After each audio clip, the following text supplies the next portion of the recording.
through the thinking. Why do I have the feeling that we're sinking? I need to find a way.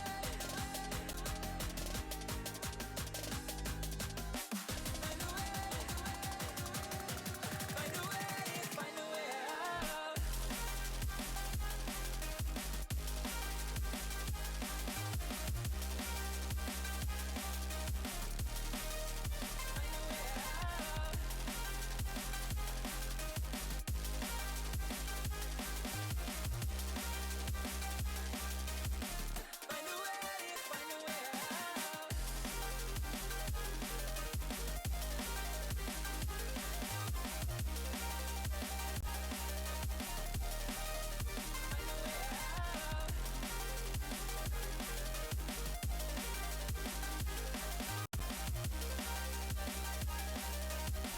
Find a way. Find a way out.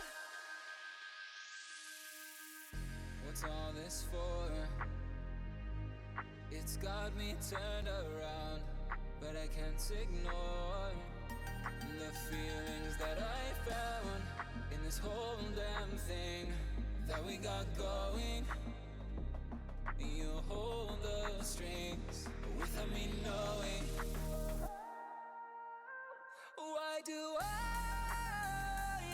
have to suffer through the thinking? Why do I have the feeling that we're sinking? I need to find a way.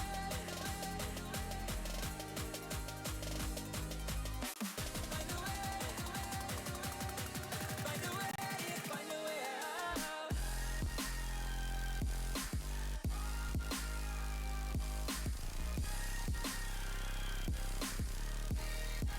Find a way out.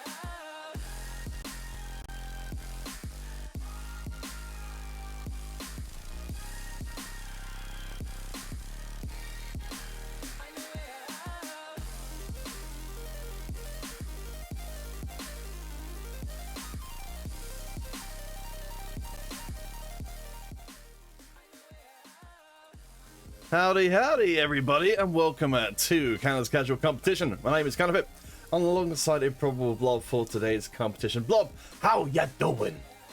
I mean, I'm okay. Nothing particularly interesting has been happening to me, so you know, same old, same old. There we go. I flipped my camera around so it looks like I'm looking at you, which I feel is much more personable than it would be otherwise. Yes, because it's me just. I mean, I'm just looking into a camera anyway, so very personable. Let's also, I realise I haven't done this, share across what I'm doing so you can see it as well. Haha! Wouldn't it be great if you What a weren't great idea that is. casting to a blank wall? That would be amazing. Well, no, I'd casted the delay on your stream, but yes. I mean, that's bold of you. Right, so what we've got for you guys today, as always, is 3 rounds of Casual TFT Competition, where to steal a line from whose line is it anyway? I can't remember what the line is. Something about the points not mattering. I mean, I guess it does sort of matter. And thank you for the follow, for Gathers. But yes, your performance today is probably not going to be terrifically important, but hey, it'll be for fun anyway. Hey Mike, how you doing? So yes, if you win today, you get a little legend egg. If you play today, well, there's a lot more participation prizes than there are actual prizes for winning. So I guess that's the casual part of the whole thing. Blob, so I mean, your background here is that you were the I see you enjoying looking at yourself on the camera. That you initially were destroying your way through the competitions, eventually decided that you would leave the winning to other people. Yeah, it's no fun when you just win every time, you know. So I believe we've got 15 people playing today. So yes, so winner will get a little legend egg. Second place, every other place in the competition doesn't matter. So you can win little legends eggs, you can win RP prizes as well. We've got 3 RP prizes. In fact, I've got a prizes screen. Why am I talking about this without the prizes screen? Haha! There we go. So yes, first place a little legend egg. Second place, sorry, not second place. A random pick will get a little legend egg as well. Also, another random player will get a RP prize. There's a similar RP prize for randomly chosen amongst the streamers. And there will be an RP prize for those who answer the survey at the end. So that's all kinds of good stuff. But to the game itself, we've got our first lobby with 6 different point of views. Blob, we are literally spoilt for choice. I don't even know how to deal with this much ability to actually see what's going on in the game. I mean, yeah, this is a new one for me. Yeah, TFT tournaments is usually, if you're lucky, you get 1 perspective. So having 6 should be different, I guess. I don't know if it'll be better because we'll have to bounce around a lot, but it will be different. Well, yeah, I mean that's the thing. TFT is a wild blue yonder. We don't know exactly how the best way is to be able to cast in the future, but hey, that's what we're gonna have to deal with right now. Is a embarrassment of riches. Today's tournament brought to you by Rick's GG. All those RP prizes come directly from them, so we do thank them for the support. Hopefully, we'll be seeing some more TFT from them in the future. For today's first lobby, we have got ourselves Omniscient Bot, Funny TV, Playing Guy, Orion Commentary, Gaz Balingus, and Wumumu. So we've got a good amount of new faces. Who should we start ourselves off with, Blob? I think it's always appropriate to start in the top left. So, all right. How about we do that? It's a good place to start as any, right? I think it makes sense to me. So, Blob. Step 5.5, of course, it's still pretty new. What are you feeling like are the biggest hitters? I know something for Ryan and Mike is watching, and a few others as well. They'll not necessarily be fully embedded with the new set as of yet. Perhaps still staying on the sidelines to see if it's a little better than Step 5. I think the 2 major comps at the moment are Tristana Reroll with the Hellions. That I think is probably considered #1 comp if you can get it uncontested. And also the late game Heimerdinger, Revenant, Abomination, whatever you can fit in build. I wouldn't be surprised to see either of those 2 winning a lot of these lobbies. Yeah, I did see on Giant Slayer that we're at the point now in the meta where people are literally holding Tristanas on their bench with no intention of ever playing them, specifically just to stop other people from running the Tristana reroll comp to its full efficacy. Yes. I mean, I think I saw on Reddit there was that someone held a Tristana 3 on their bench, which I feel is a little excessive. But yes, people will grieve Tristana because if you don't hit Tristana 3, the comp just doesn't work very well. Obviously, because it's a carry and it's a 2 cost. If you don't get the 2 cost upgraded, then it sucks. So yes, people will absolutely contest these comps. Although obviously those 2 aren't the only things. There are actually quite a lot of comps that are very playable right now. I seem to remember.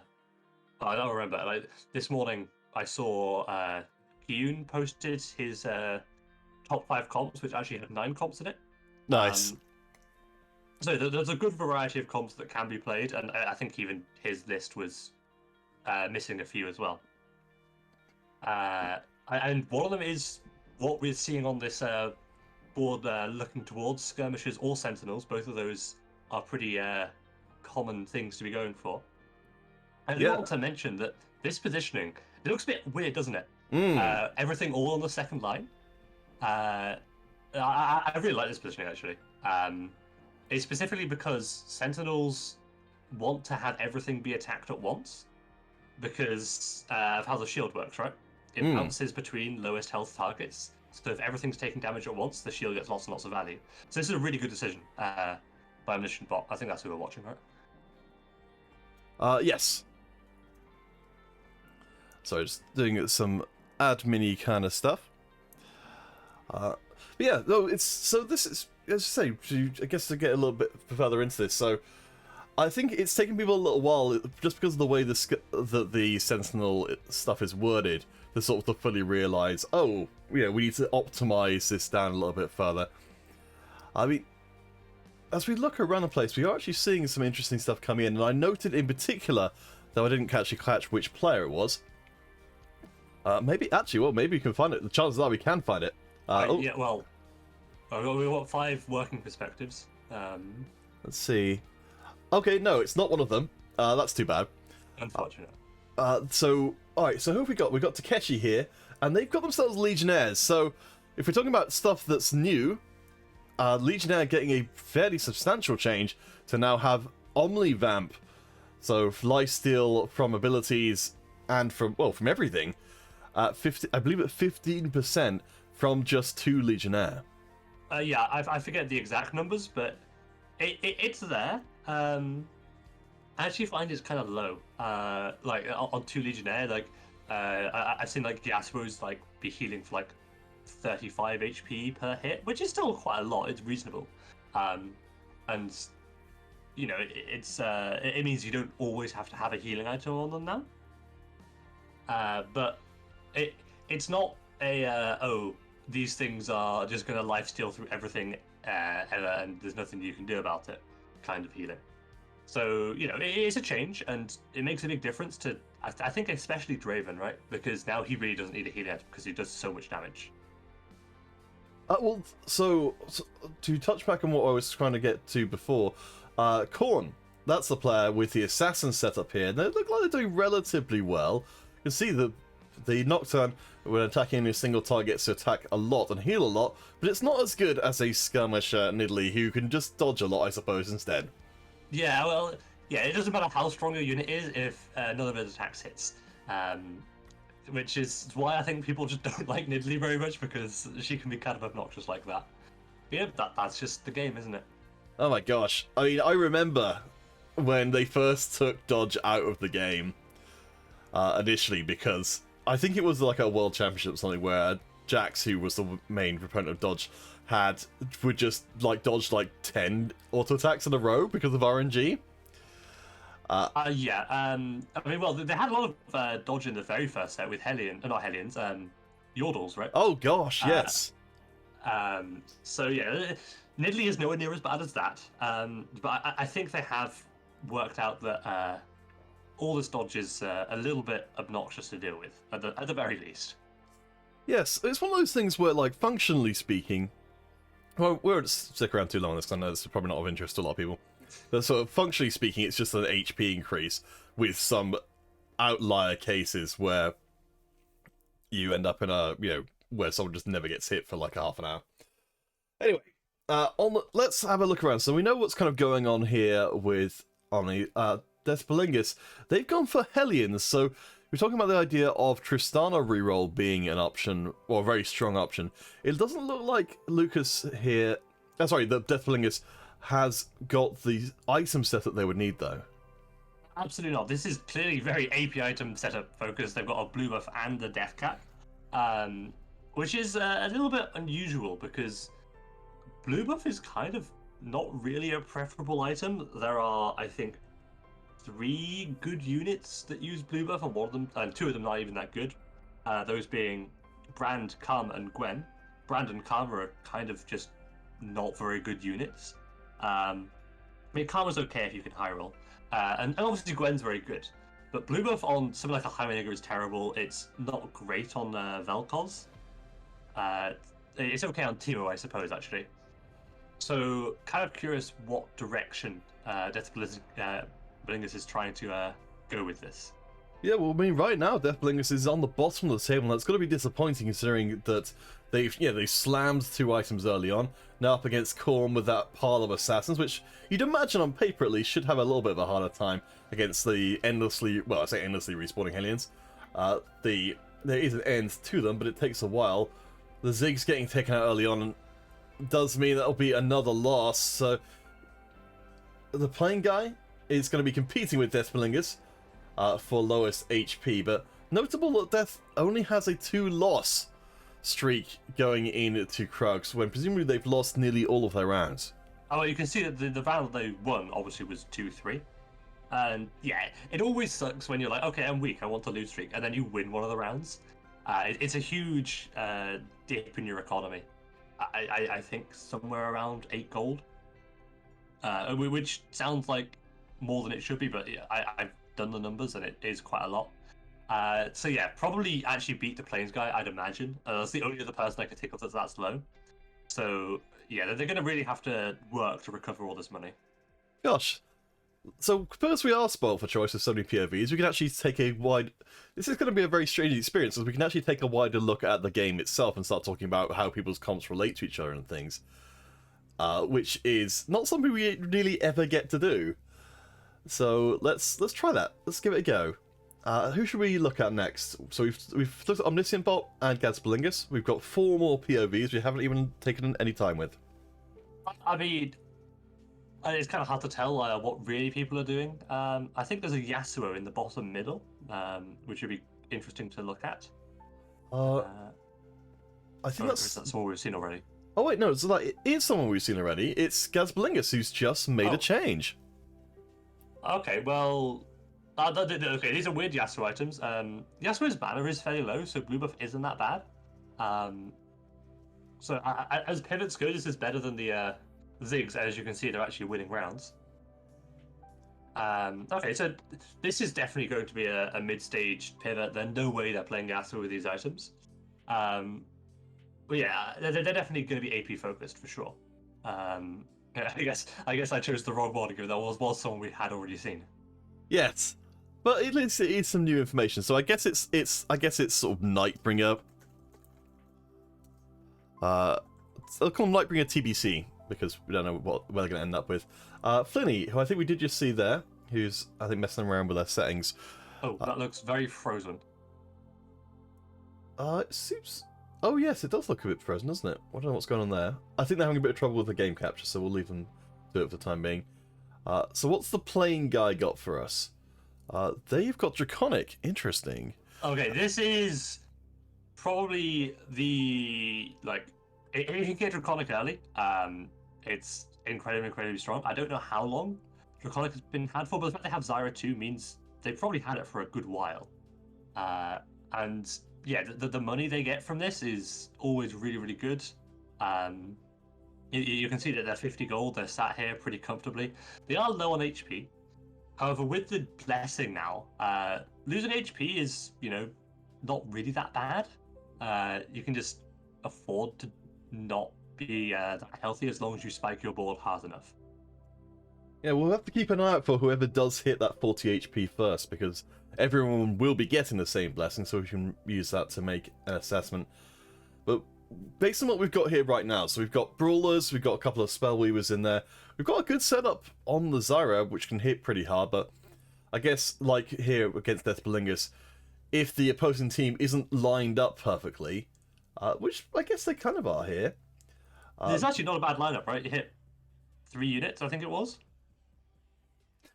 Yeah. It's surprising how many units Zyra can hit if she really wants to.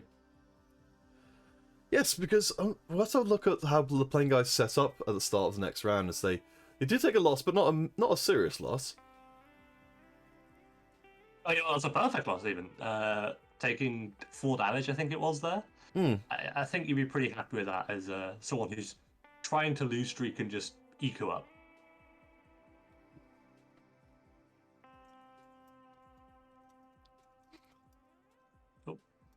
Oh, hello. Oh, there we go. Alright, so hopefully playing guy... Okay, so playing guy I guess must have gotten their item already. So what did they get? So they got themselves a belt to go, which... Interesting choice to go with their pre-existing gloves. I don't know if they're actually going to slam in... I guess it would make sense to build the protection for later on. Yeah, because if Zyra gets caught by some sort of crowd control, you've lost all of your damage. So I don't hate a Trap Claw. I mean, I don't think they hate a Trap Claw either. Trap Claw, obviously one of the best defensive items right now. There's a lot of units just hanging around that will just bully your backline. Things like, especially when you get into late game, things like Volibear, Teemo will really cause you issues. Thresh as well. Yeah, so slamming Trap Claw is almost always not a bad option. So yeah, this Zyra should be good enough to clean up a lot of these units. I don't know if he wins or not, because the opposing board is pretty strong. Actually, I think he does.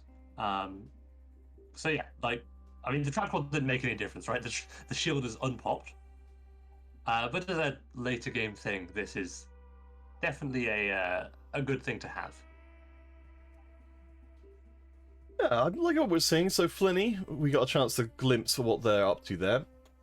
In fact, we should probably... Well, let's catch up some Radiant items, because that's going to be big coming in. Looks like we got some solid choices here for playing Guy. I mean, Earth Angel Staff and Covalent Spark are both very, very good items. Covalent Spark is specifically very good on Fiddlesticks, especially when he has Revenant in. So he gets basically a permanent MR drop. It'll then go onto the A-bomb, so you have 2 Covalent Sparks zapping the entirety of the enemy team down. It's incredibly powerful, really. You could definitely see this is exactly what's on the mind of the playing Guy right now. So putting the Covalent Spark on to the Callista, which presumably is going to be thrown in the bin once the Fiddlesticks turns up. But yeah, solid start, but up against Lucas, who has got themselves a very good setup of their own. We're seeing a tremendous amount.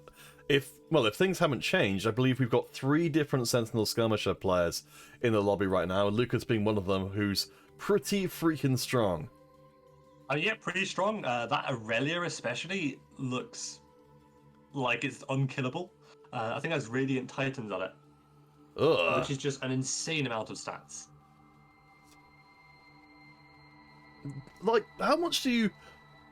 Well, I suppose to bring in a bigger question here, what kind of Radiant items are you liking the most at the moment, Blob? You know, defensive items, utility items? You know, where do you think you get the best return if you have the choice in your shop? I mean, obviously, I think the offensive items are typically better because that's just how TFT is, right? Having your carry be as strong as possible usually is how you win. But like the defensive items are also just really, really good. You get things like the Radiant Zephyr, which just takes out a unit for 10 seconds, and like usually that just ends the fight there. The Radiant Shroud as well is insane. Radiant Sunfire got nerfed because it was too strong. As I said, the Radiant Spark is obviously very, very good, specifically in this context. So yeah, honestly, I think this is kind of the point of Radiant items, so it's a bit silly to say. But most of the time, they're all good.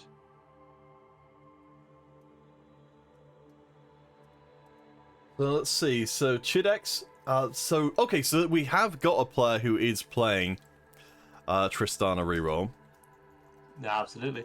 They've got the Radiant BT on this Tristana and a Hurricane, 2 very, very good items. They do have a dual gauntlet on their Ziggs, which I'm really not sure about, because those are 2 very, very good components. Morello Cannon is like insanely good, and the glove could be a last whisper for Tristana. I can only assume that it was slammed very, very early, and they're like, okay, I just want to be strong enough not to die immediately. So a little bit unfortunate that they don't have the... they can't just break down the item and put the components around. Let's see. Just checking in with people who haven't seen so far. So, let's see. I'm a fan of this comp. Reroll Callista. This is something that has popped up a little bit. It was a thing in sets 5, like for a little bit, and has reared its head again. And you can see a lot of 3 stars, and this Callista should be able to tear through a lot of units, especially with the Shojin. So she's actually going to be casting quite a lot. Okay, I like it. Yeah, so this is one of the things which I know you posted on Reddit about this actually. I'm so happy as you see Callista murdering her way happily through everybody. She actually procced a bug there, by the way. Oh really? Yes, there is a bug with Callista, which I noticed a while ago. Tell me more. If she throws her spear at a trap-clawed unit, the spear will ignore the trap-clawed unit and pass through with full damage, and it one-shot the carry behind the trap-clawed unit. So that was a little bit unfortunate. The fight would have been the same either way, but yeah, there is a bug there which can cause some issues. Wow, that is pretty wild. Let's go see how I Am Lucas is doing there, because I believe they've changed things up fairly dramatically from before. They are now an Aphelios comp. Yeah, Fenios Comp very unfortunately just got destroyed by this Nocturne, who, yeah, doesn't really care about backline units that much. Well, I mean, certainly it's more than happy to spend a little bit of time murdering them, but...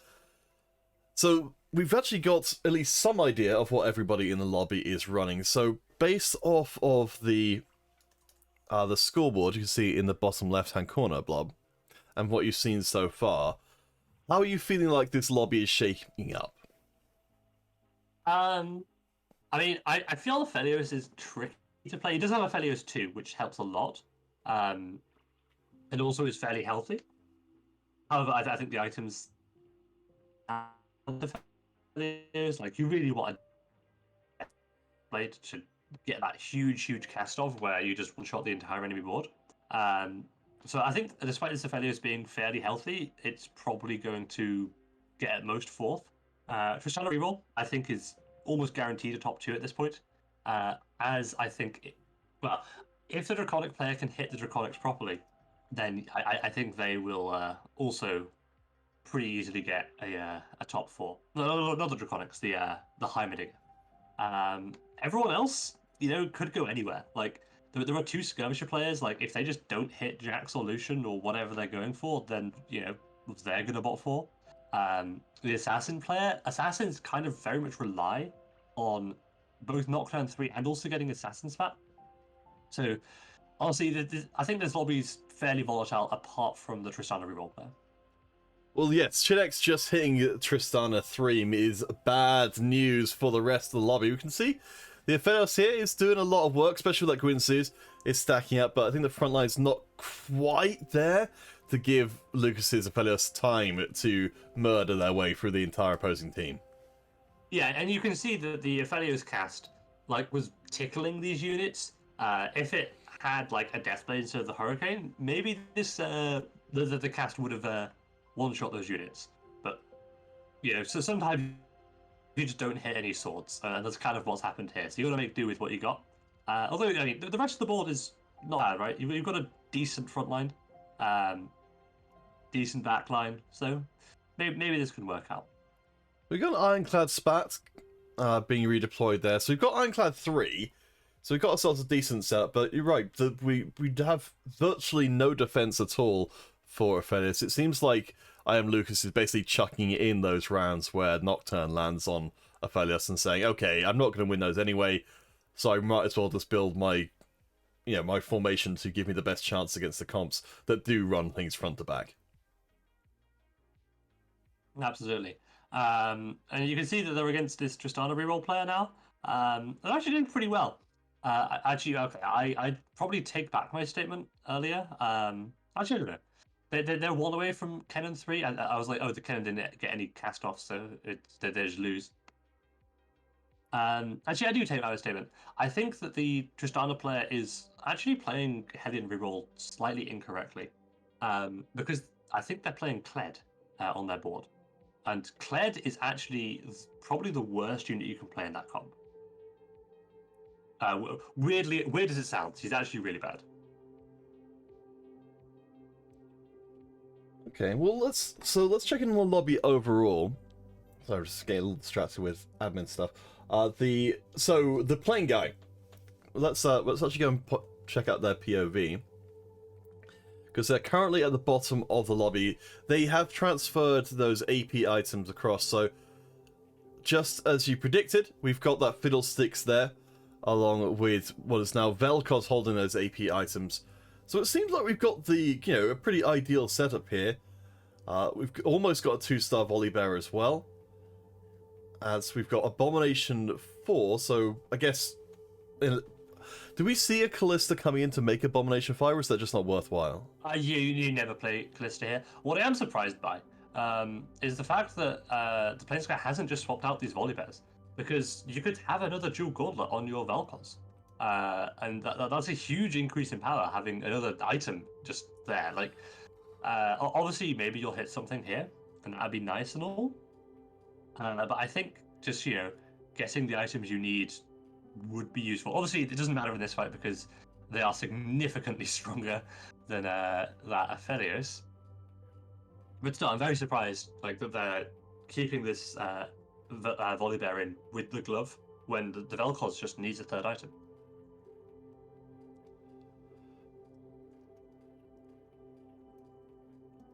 Although now, luckily for them, they are not in last place, as Wumumu, I think it is, has claimed that title. I know. I think we have got Wumumu. Yes, their stream. Okay, they didn't actually swap out the Volibear just as we pivoted away. So good for them. That's always very nice. Yeah, Wumumu has pivoted their Sentinel Skirmishers into Draven, which is not an unusual pivot. Typically, you go one of three directions, which is Draven, Lucian, or Jax. However, has not hit Draven 2, so it's kind of just losing at this point.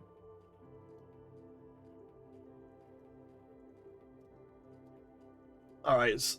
Okay, that's fine. So yes, let's check in with Wumumu. So, so they looks like they've stuck with the traditional item setup here. I noticed, yeah, sorry if I'm repeating things here. I've been a little distracted. It's interesting that we're still seeing the Bloodthirster on the Draven, even while it said there's a potential to just put in 3 damage items. Is there a kind of a breakpoint for the Draven setup where, or the similar setup where you can be doing enough damage that you kind of don't need the Bloodthirster so much? I mean, yes, there is. With a Rage Blade and Last Whisper, I kind of agree that you're not doing enough damage, and the VT is probably worth it. It was definitely worth it in that fight. It's the sword he just drain tanked all the way through that Tristana's damage. So yeah, it was definitely worth it there, and maybe overall, in fact, is a good choice. So Wumumu and Death Blingus both on 12 HP. So we've got a pretty solid comp here from Wumumu. Let's see if we got Blingus as well. So we'll switch. We can switch between quite quickly. See, I think not everyone's having the best of time today with the actual streaming. So we'll see where we can get. There we go. So it looks like Playing Guy actually did take your advice. So that is the double sets up there, and presumably a massive damage increase for Vel'Koz, as I think that's going to be the end of Wumumu. Yes, they sputtered out and died live on the stream. Death Blingus, though, they just survived, must have had a slightly better round. Yeah, I think I saw, they're playing Karma, which makes sense, I think, from the start we saw where they stand blue buff. I think they were the person who stand blue buff at the start. But blue buff Death Cap. These are okay Karma items. Like Gunblade kind of is bad because if your Karma gets hit, then she's gonna die anyway. And she's unlikely to drain tank through anything at all. But you can see that there really weren't very many other options for this Karma. So something is something. All right, so we've got ourselves a Deathblade coming in, which we're trying to figure out where that's going to end up landing. I mean, I think it's actually just that they have a Garen more than anything. Oh, of course. Yeah, they're just going to play Garen probably over the Gragas, because there's no reason to have 3 Dawnbringer? Question mark. Oh. And okay, they're getting rid of the A-bomb component there, which interesting. It's very interesting. I'm kind of surprised by it. Okay. Because Radiant Redemption on A-bomb is just incredible because you get 2 Radiant Redemptions, right? That's the whole goal. They are immediately gonna die. Like you can see that this Tristana just kills the Karma, and it doesn't matter what she has on her.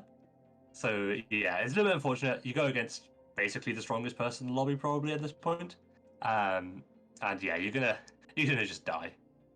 I guess this does introduce kind of the kind of concerns that do come up as Death Blingus. Yes, very unfortunate there. You had Fiddlesticks kind of jumping to effectively a random point on the board where he just ended up hanging out for a while doing literally nothing.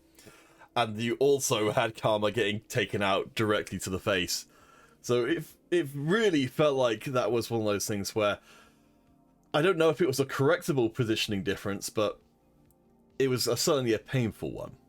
Yeah, Hellions is actually very interesting because you can position for it.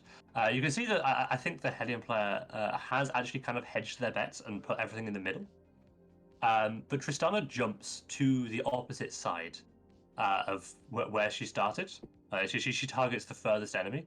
So if you make it so that your Karma isn't the furthest enemy, then you can, not get bullied by it, essentially. And that is an option. You can see here that the Vel'Koz actually did pretty well in able to essentially take out the Tristana to begin with. This is why Kled's a bad unit, essentially.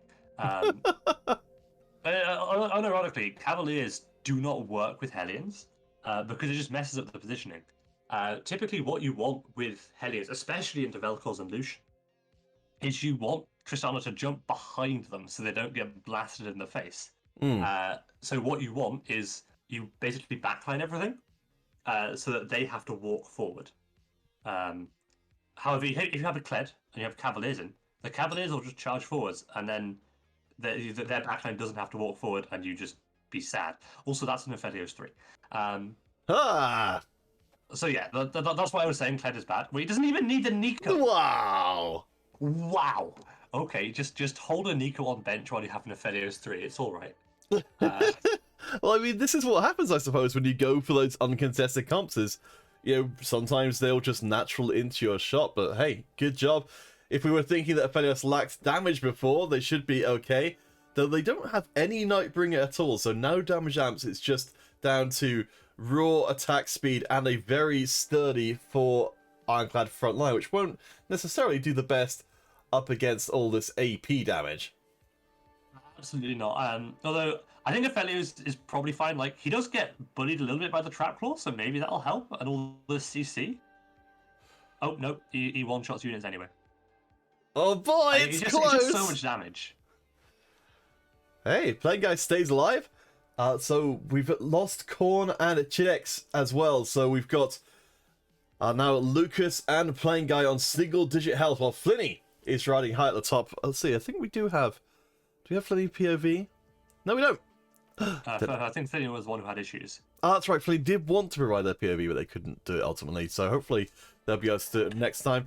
For any of you guys who are just tuning in now, the next competition will be in 2 weeks' time from today. So that will be on the 28th of August, and it will be a hyper roll competition. So that should be a glorious mess. Let's see who we can find who's watching the appropriate games. There we go, Playing Guy, the Vel'Koz Death Laser. Doing pretty well. Versus Nidalee and Riven 3. Ooh. Looks like, Riven 3 is very strong. 14,000 damage. Especially if you get the positioning correct. Vel'Koz was not firing on the Riven. So that's a fairly free win for her. She just doesn't take any damage and just mows through the entire team. Alright, so down to top 3. No, wait. Top 2! Because we've just... Wait, Aphelios 3 lost? I wish we'd been watching that one, because that must have been quite wild. I think it lost to the reroll in the bottom left. So, wait, also Hellions bot forward. I know I was criticising them, but I didn't expect them to bot forward because they had a lot of 3-stars as well. So yeah, we have this reroll. Is that a 6 Legionnaire? 6 Legionnaire, that's a lot of just things going on with this board. Versus reroll Riven. Wow. This is amazing. I did not expect to see comps which were at least new to me coming through here today and doing well, but hey. So we've got the Armor Shred as well from Akshan, who's also a Legionnaire, because why not? Man, Callista is doing work. I don't know if it's going to be enough to take him right to the end of the game, but making top 2 is still very impressive. This Riven, I think, is just too much. She kind of just tore through the Aatrox before he got a chance to stack up his Titan's Resolve. So it's kind of an issue. Also, the Stoneplate that he has she doesn't care about, because she's only one unit, and also she has Last Whisper anyway. So good luck with that one. Yes, I mean the Rapid Light Cannon being the Radiant item, that's the one which I've always hoped for. If you're running, or if you've got your heart set on running Riven or Yasuo, having 4 range means that you're pretty much never in danger of being taken out by anything which doesn't specifically, you know, go after the Riven, because you're so far out of any given fight. Absolutely. I think it's considered her best item just in general. It helps that, she. Yeah, I think having the extra range so you don't get hit by any of the CC, very useful. Although it did change positioning, so maybe this Aatrox can stack up the health there, and actually it is focusing the Riven for what it's worth. Oh, yes, I think... Yeah, this Riven is just too strong. Honestly, I think second place with reroll Kalista is about as good as you can expect. The comp definitely just isn't as good as rerolling a higher cost unit. That's all there is to it. I mean, I would definitely give him credit there, because, that's... It works surprisingly well. Huntertron giving us the update. Apparently, Aatrox 3 soloed the 1v1 the Aphelios, so... That is kind of tragic for the Aphelios there. Although I can definitely see that happening with the items that Aphelios had. If Aphelios had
change, and I feel that you mean it.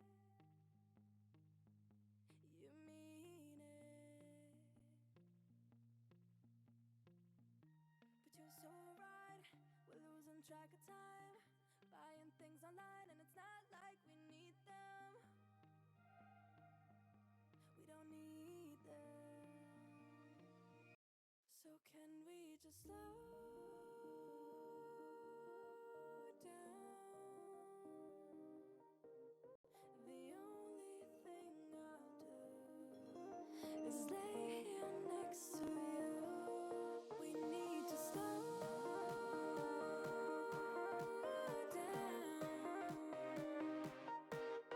Embrace the love we found for you and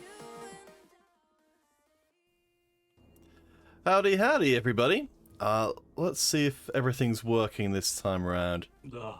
Always a dangerous endeavor. Whoa! Are we back? Are we live? Yes, I think so. You're not live on Discord though, so we still got the delay. Okay, yes, let's get that set up. So, we're about to go into round number 2. So let me get that shared across to you. And then you'll be able to see what I see, which will be fantastic. Oh no, Levin's feeling a sickness as well. So, let's boot them out. Oh, that's right. So Minto is having to drop out as well. My gosh, I guess it's a bad day for rain, Blob. Bad day for rain. It's actually pretty sunny here, but sure. So Flinny was saying that the music on stream was super quiet. Was that during the break or was that during the game itself? Because there's two different music setups. I think it was during the break was when that was posted.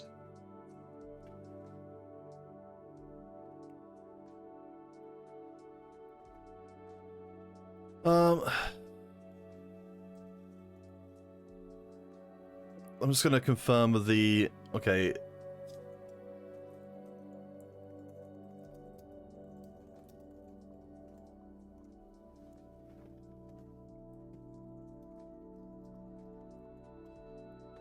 I will actually put it on my request list, though.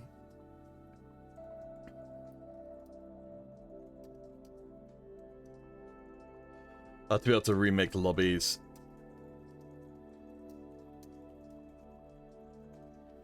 Because I think at the moment that's not under the umbrella.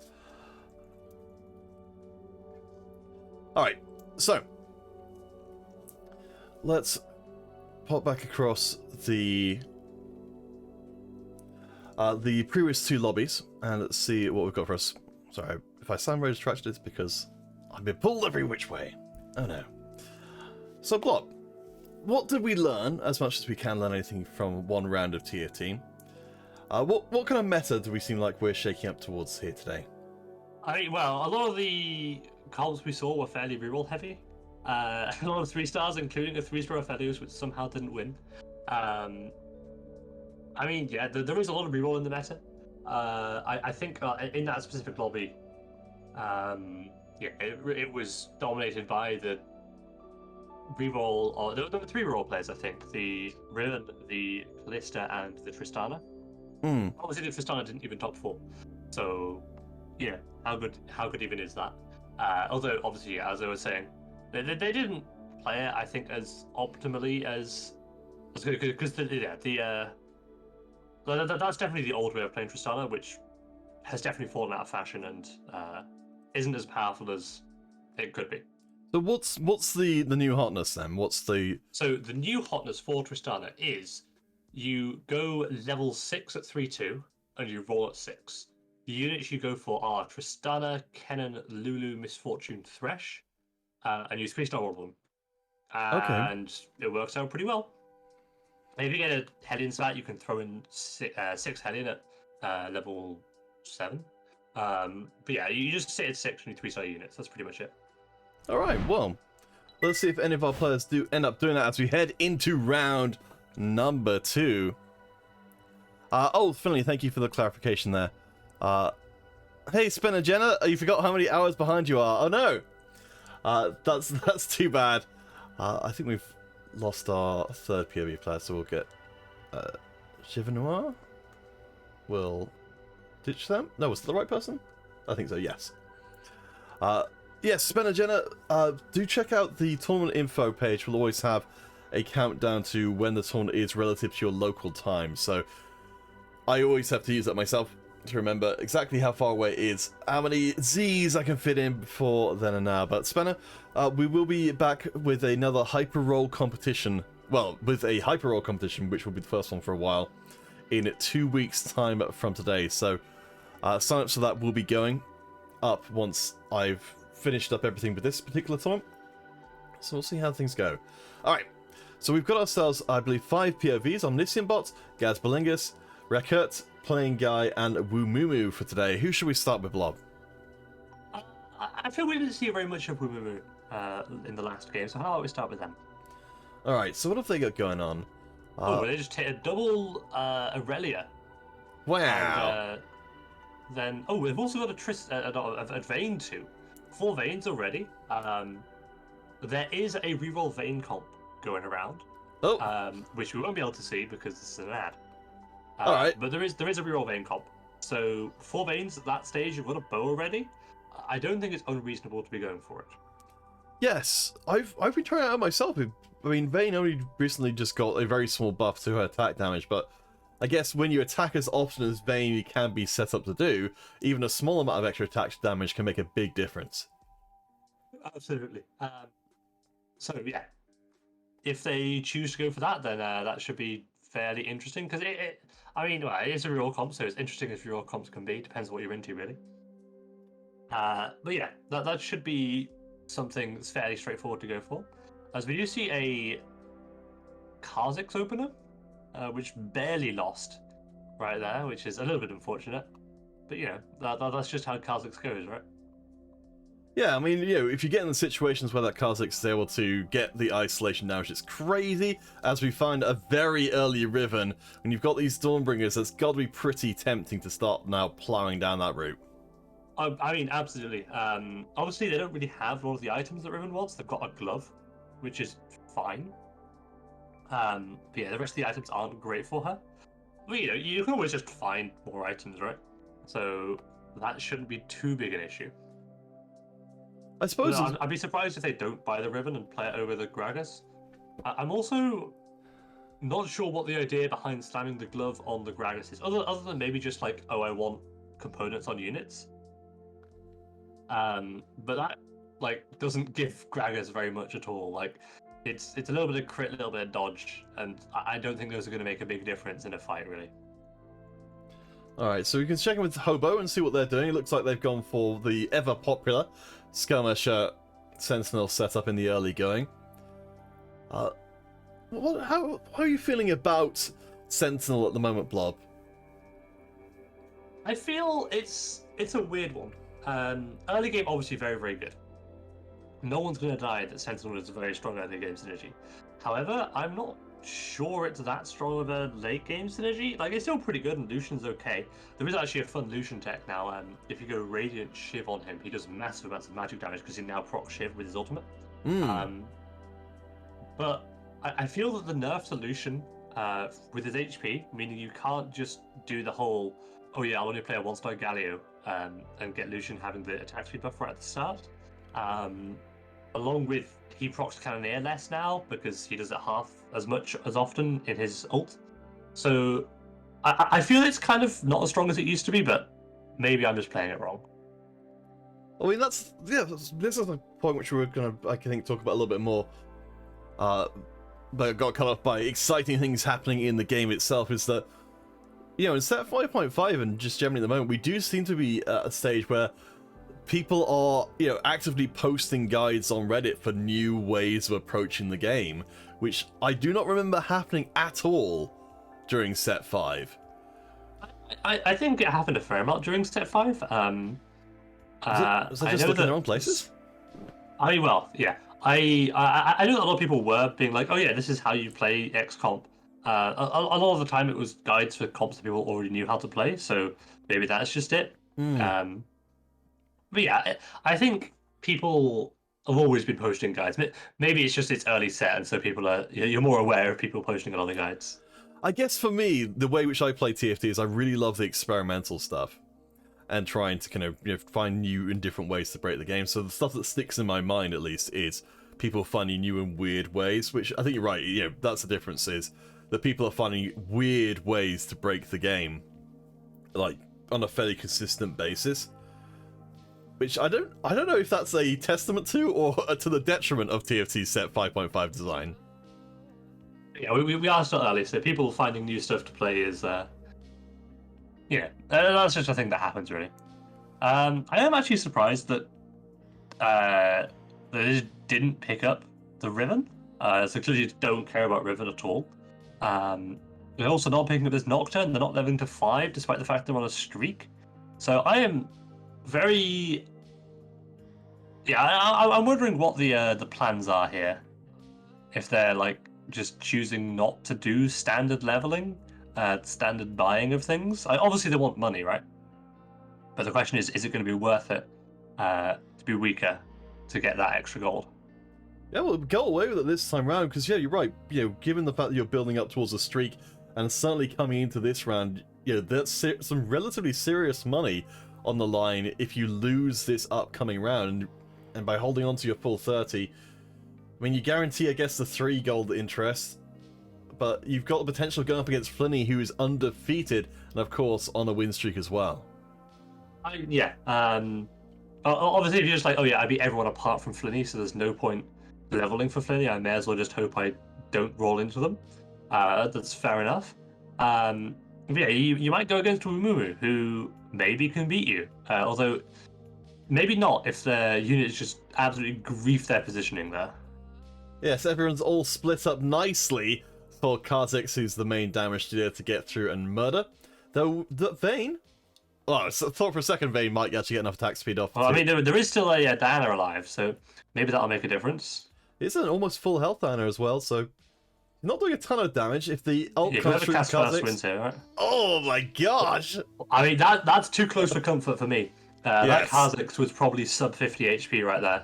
I feel that losing a goal to level is worth not having to endure that kind of stress, at the very least. It's a quality of life buff for you as a player.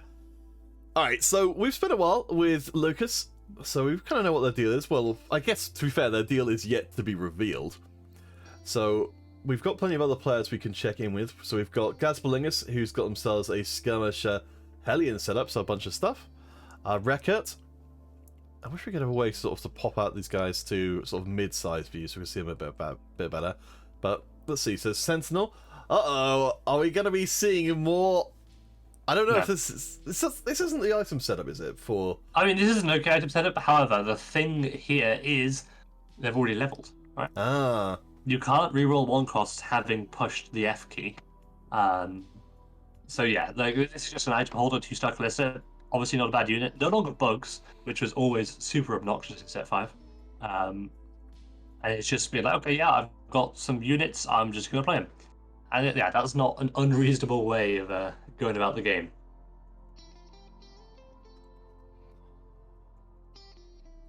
So we'll have to see if this Callista can be strong enough to carry them until they find what I assume is going to be a Draven or a Lucian. Well, working relatively well. So Wumumu, also with the Vayne setup here.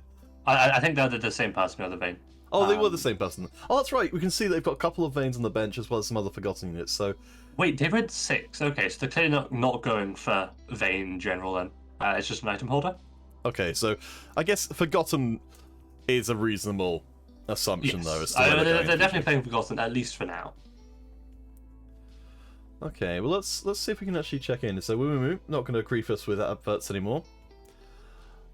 So they've got themselves kind of as many traits as they can fit into the comp early on. Yeah, this is just I have a 2-star Kled. I should play a 2-star Kled. I have a Thresh, so I may as well play the Poppy to fill out those synergies. Diana is a good unit, so why not? This is a pretty standard strongest board type play, and yeah, this is pretty good. I'm a fan. Alright, well, let's see how they do. As we'll go up against, let's see, the playing guy, who's got themselves an interesting item setup. So they've got themselves an item carrier with the misfortune with rather AD looking items. Yeah, those obviously are just full AD. AD, I think. I mean, maybe not for these players because obviously this is all very player dependent type stuff. But I think AD is typically easier to play than AP because there's just so many more units you can play with AP with AD even. You have Last Whisper Hodge there, right? You can play Jax with that. You can play Lucian. You can play Draven. You can play Aphelios. Like those are all perfectly reasonable options. Whereas if you had like a Shojin, Jugon or whatever, it's like, well, you're playing Vel'Koz. Or Heimerdinger if you hit, I guess. But good luck with that one. I mean, I like the... I believe it's a relatively flexible item set at the moment. Last Whisper Bloodthirster. Yeah. That you can take that onto Jax, you can take... Oh, no, Last Whisper Bloodthirster, there we go. Hey! There we go. Great minds, apparently. That's a Jakob. I mean, I don't tend to... Maybe this happens at higher levels than I'm playing at. But it would seem that theoretically with that item set being suitable for so many different carries, that you could theoretically run, you know, Tristana comp for a while, see if you're getting contested, and if you're not... if you are getting contested, then switch off to an entirely different setup and different carry while still... I mean, absolutely. Same I think that is the standard way of playing Tristana, specifically, is you angle towards it in the start, and if you scout around a bit, if no one else is playing it, great. If someone else is playing it, it's fine. You can play Draven or whatever. At least that's how I approach it. I think that's how most other people approach it. It's just, flexible items allow you to play flexibly. Who knew? Yeah, well, I mean, I feel like that's one of those things that really allows someone access into a particular status when you know about those kind of, you know, rules of thumb. You can be like, okay, if I understand this item set will let me play X, Y, and Z, then the game just immediately becomes dramatically easier. Absolutely. And I am a fan of Jerke playing the better version of Hellions, where they just have no Kled and just level 6 doing that there. Don't know if they'll fully commit into it, but maybe they will. Oh, well, let's go and see someone who does love Kled. And that's going to be Deathbelingus, who's actually built up Kled carry. Couldn't go any further from what was being previously suggested there of not playing Kled at all. I remember I can't remember the name of the person, but there was a player on Reddit who was a real big proponent of Kled carry in set 5. They have since recanted their stance in set 5.5, saying that it's just not as good as what Tristana can do for you. But I guess as a temporary item holder, it was certainly sufficing right now for Deathbelingus. Oh, absolutely. Item holder Kled, very, very nice. You can see it's doing well. It's struggling against this abomination with some very, very nice defensive items. But, you know, like if all you're trying to do is just kill as many users as possible, then, yeah, this is a good pull. Actually, they didn't even just win the fight. So, let alone kill the units, just win fights, you'll be fine. Gosh. Alright, so we're into our Radiant items for round number 2. From these 5, what's your pick? Honestly, these are all kind of bad. Warmogs is fine. Rascal's Gloves is fine. Like, those are the only 2 good items. The other 3 are AP items, right? You've got AD items. Why would you want more AP or shredding MR if you're slamming Hurricane Last Whisper? So I really do not understand why you would ever pick the Spark. Like, Spark's a fine item, don't get me wrong. It's a really, really good item. It's just, it doesn't mesh well with the items that have already been slammed. Whereas Warmogs is defensive, it's fine. And TG is, you know, always good, right? Yes, it's a carry in a box. Up against playing guy who hasn't switched off of their item carry for the time being, so we're close to Wolves. So Deathbelingus and Yerka sharing the bottom of the table, though Yerka is definitely the one in the most trouble right now, with just 40 health remaining. I have a few FPS issues, so... we can't see Yerka. I mean, the thing with Tristana is that even if it gets low, it doesn't matter that much because it spikes so hard when you hit your 3 stars. So Yoko's probably okay with this. Like, they're like, okay, yeah, I've got my blessing. I can just use that to spike after wolves and just win streak and be fine. Obviously, if you don't win streak, then you're not fine. But that's the idea. Alright, so Lucas with the Draconic Abomination. It's a classic for a reason. Though the Radiant item was not suitable for the Abomination, so that feels like that's a fairly big thing to miss out on. That's just a fawn. Oh. Huh. That always helps. Just hit a fawn whenever you want. Zyra 2 is a nice upgrade. Not entirely sure what they're going to add. They can add a Sejuani for another brawler. That's reasonable, I think. They've got 2 brands in as well. They kind of have an issue that they don't have the units to put in, even though they have all this space. Well, that's one of those things, isn't it? That, you know, from an opponent's point of view, you look at someone's board with tremendous jealousy whenever they turn up a force of nature. But when you get it yourself, it can oftentimes put you into an existential crisis of, I've got no idea what to do now because this doesn't happen very often. Okay, Joker has pivoted and does now have a Jax too. Obviously, Jax is one of the better AD carries right now. If you can play him with 4 knights, it's pretty good. Getting Jax 2 at level 7 with 40 gold, not bad at all. We don't know what the blessing is though, so maybe it's just double Nico and everyone's going to high roll out of their minds. Yeah, we'll have to keep an eye on, I guess, overall lobby strengths. I think most people are around level 7 right now. I've been seeing a few level ups. One of the things I'm hoping for to push for us at some point is to try and get level indicators on the player icons. I think that would be wonderful. One day, though. Oh, is this 5 Draconic? This is 5 Draconic if they want it. They don't want 5 Draconic. There was an Ash in the shop. They'd rather the Vel'Koz 1. I don't think 5 Draconic was that bad here. Because, you know, you've got the HP. And yeah, that's always, like, basically all you need. I'm surprised that they're keeping, like, the Draconics in at all, honestly, at this point. I suppose, like, they don't really have anything else to play. Like, you've got Kalista, you've got Lulu, you can play over, like, Set Udyr. Like, at this point, you don't really care that much about Draconics, as far as I'm aware. It's like, you've already got all the money you need. That's what you want, right? You're just playing Draconics for money, not to get 3-star Draconics. Yes, I mean, I'm kind of curious to see if the Draconic design ideal carries forward into set 6. Just because, I don't know, what's the kind of general feeling on Draconic compared to stuff like Fortune? People think Fortune was way better. I think is the general consensus is that people much preferred Fortune. Why is that? I agree. I think Fortune is significantly better, more fun to play. But Is I that mean, because people of the still higher play Draconic. variance? People think it's strong. Yeah, I think is how it goes. Alright, so let's see. So a decent setup here. There's a whole ton of traits, as you'd expect from someone with a force of nature. So here we go. Redeemed, Abomination, Brawler, Mystic, Spellweaver, and Revenant, all in the same time. As we are seeing some selling shenanigans to make most use out of that Radiant silence. So, yeah, it was a very efficient Radiant silence there. It just destroyed the entirety of the team, and you know, this is a good spot. Like, there are no damage items for this Vel'Koz, which is a little bit scary. But if you can get a single roll, you get a dual gauntlet, then you know you're probably fine, right? We did get a chance to check in with Flinny, who I don't remember if we got their POV. No, I don't think we do. Let's instead, I think we haven't looked at Rekert as of yet, who is in fact top of the lobby, so you probably should be spending a little bit of time with them.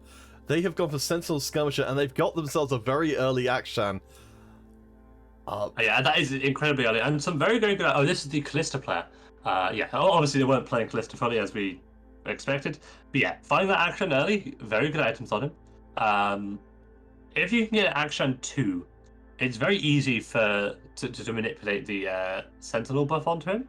So although you'd have a Warlock, so maybe it's not that good. Yeah, so I know there's going to be a Sunfire Slam here, right? Yes, Yeah. though notably not onto a... Oh, I might be able to eat my words here. I think we're going up to 6 Sentinels, so... Yep. So if those defensive items go onto any Sentinel, that means that the attack speed buff doesn't go into Akshan. So that's... I think Akshan had lower HP than 2-star Aurelia and Piker anyway, because it's only a 1-star, right? Oh, yes. Yes, so... Okay, so we're not worrying about that attack speed buff. We've got an enormous amount of attack damage, which would seem to mean that, you know, or would seem to imply that you'd love to get that Sentinel buff onto Akshan, because that's the one big thing that he's missing. Absolutely. I mean, he's only 1-star, so he's not going to be able to carry quite as hard as you'd like. Although, this Radiant Frozen Heart really causing issues with this Jax, who is also only a 1-star. So as long as your opponent also only has 1-star carries, you're probably fine. You can see the Rekka has got their heart set on finding a Shojin later on, which is interesting. I'm not sure where that one's going to end up going through. Maybe just to get that Pike ulting more frequently. Yeah, Shojin Pike is fairly commonly known as just a good unit. I'm kind of actually expecting just level 9 from here. Like, you're on an 8 win streak. Like, your board is fine, question mark. Maybe they're just looking for a unit to play right now. But, yeah, like, if you're winning anyway, right, then there's no need to do anything else. Okay, I'm surprised to see the Leap not getting in a second Ranger to allow for Rekka to go further forward instead. I mean, I guess, you know, certainly the Ivan's going to do a lot more for you, but up against Plain Guy, who I believe that's the 2-star Jax in there now, looking pretty darn there's strong. actually 3 Jax players in this lobby, by the way. Ugh. Which is a little bit scary. Luckily for whoever we're watching, I forgot their name. Akshan is slightly better into Jax than Lucian is, because typically with Jax you play 4 Knights and 3 Ironclads with him, and then Lucian just is sad because he can't do anything to it. So luckily that isn't what happened, and yeah, at this point you're at 92 HP, 66 gold, 9 win streak. You could probably afford to push 9 right now. Oh, for sure. I mean, that would seem to make a hell of a lot of sense. I mean, I guess we're kind of at the point where a lot of the time, you know, if you're winning early on, that's the only time when you're really realistically going to be able to get up to 9 with any reliability, and kind of have that as the finishing blow that you've just got more stuff than anybody else has. I mean, yes, the other way of getting 9 is play Draconic, so you just have more money than other people. Those typically are the 2 ways I see people go 9. And yeah, I don't think this will be any exception.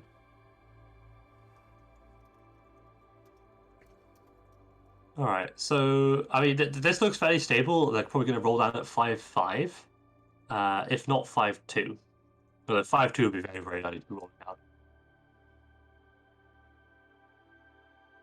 Okay. Yeah, trying to work out whether or not they want the Volibear in.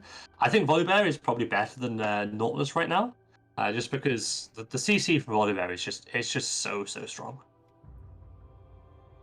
So Wamumu is very close to being dead. They're actually slightly getting up on the scoreboard at the bottom of the screen. The Draven's still pretty darn strong, so I think Akshan getting stunned in place for most of the round is not helping things for Rekka, who will lose that magnificent win streak, with Wamumu getting a much-needed win. And yeah, the difference maker there was that Viego stole the Pike, which is really not what you want when you have your Radiant Frozen Heart on him, and then he just immediately goes and stuns and then attack speed slows your action. So a little bit of unfortunate fight there, but sometimes that's just what happens. Alright, so Rekka, we have to see will stay alive for a while longer, so let's scoot around and check into some other places. So Hobo has just gone out -1, so they've just eliminated from the previous round. I think the... Sorry, let's see if I can grab... Well, so that was a 2-star Jaxes, that's a bit mean. Okay. Bullying all the other Jax players. Okay, so this is Draven, 5 Forgotten, which is usually not what you play. I think they're missing Vayne for the 6 Forgotten. Also, again, Draven 1, this is what we saw last time, is that someone just had Draven 1 and it's just not strong enough. It just gets blasted down with his Vel'Koz and there's nothing you can do about it. Yeah, that's going to be the end of Wamumu, so playing that somewhat more contested composition, unfortunate for them. I mean, I think, firstly speaking, I'm starting to get well, maybe it's just a little bit easier to sort of to read these lobbies and see that when you've got things like Vel'Koz in the lobby, that's your nightmare scenario when you've got yourself a corner carry that the Vel'Koz is just going to fire across and instantly delete them. It feels like if you're going to position for anybody, it's got to be against these Vel'Koz comps that are just instant death to you. Yeah, absolutely. That's just a positioning thing, right? So if you can position against Vel'Koz, you win. If you can't, you lose. Kind of a bit binary, but oh well. Who didn't hit Draven 2 in both games. Oh no, buddy. Oh no. I don't know. Yeah, that's kind of just feels bad whenever it happens to you. It's one of those things where it's just if you would have hit, you would have been strong, but you didn't, so you're not. Well, we get to see a little bit with Flinny here of the new, I guess, variation Lucian. So Deathblade and rocking in the Runan's Hurricane, which now works, as well as the Radiant Hand of Justice. So did look like put out a good amount of damage in that round. I like it. What we're seeing. Absolutely. And again, this was just Lucian was on the correct side and was able to win. If Lucian was on the opposite side, they would have lost. So yeah, just correct positioning from Flinny. Well done. Well done to them. All right. So of course we've got we've got a lot of our POV players getting knocked out. Let's see. So Plain Guy. So I believe this is one of our Jax players, I'm assuming. Yeah, Ironclad Skirmisher Knight. I wonder what they're playing. They are playing a slight variant with they have the Revenants in. People do like playing Revenants just because they're just good units. Especially if you're looking at the lobby, you're like, I don't need Knights. I kind of disagree with the statement you don't need Knights. There's a lot of I think everyone's AD apart from this Vel'Koz player. So Knights probably pretty useful. Obviously Knights are just incremental damage, so they're not actually relevant against Vel'Koz himself. Just swapping sides, just to try and bait out the Vel'Koz. Gets it wrong, but oh wait, they actually get it very wrong. They swap into a Vel'Koz, a Viego, and also didn't get the Zeke's buff on their Jax. Yeah, that's one of the things, isn't it? I remember playing in tournaments back in my day, as we see two Jaxes slapping each other, that you would sometimes play against people who were so much better than you, they would outplay themselves because they assumed that you would be playing at the very bleeding edge of what's possible. In this case, sort of swapping backwards and forwards in the very last possible second. And occasionally they would outplay themselves because they did something that actually hurt them on the assumption that you would do something smart for them to counter. I mean, yeah, that's just that's just reading the lobby, right? You're like, okay, yeah, this person's bad. They're gonna stay here. They've always stayed here. I can position around them. It is always a tricky thing because sometimes then they move and you're like, wait, you this is the one turn you moved in 17 rounds. But anyway, yeah, that can happen sometimes, and it's a bit of a pain. Although this time does successfully get the Zeke's buff on the Jax. And this is really the matchup where the Knights would have helped the most. Against this Lucian where he does all those individual shots, and the Knight buff would just stop that completely. The Thresh did a very good job there in plucking Lucian out of the corner, so that's going to be a concern for Flinny going forwards. I mean, I guess, with humans being creatures of experience, once you have your carry get locked down for the majority, or at least the majority of the important part of the round, presumably that's the time at which you realise you have to make a change. Absolutely. I mean, that's just, it's just a positioning thing. Didn't play around Thresh, which can be always a little bit tricky with Lucian, but there are definitely ways to do it.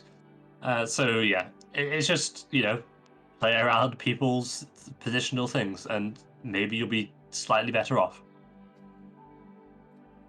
Alright, so let's hop around and see who else we can get in with. So, Omniscient Bot. Let's go look at their stream. So, playing it under I Am a Lucas. With the previous setup, the setup we saw in the previous round as, oh my gosh, alright, there we go. There's the Heimer 2. This is getting towards the capped comp, right? Yeah. Shojin. Okay, so in order to make this comp stronger, I guess you need a Volibear, upgraded Gwen,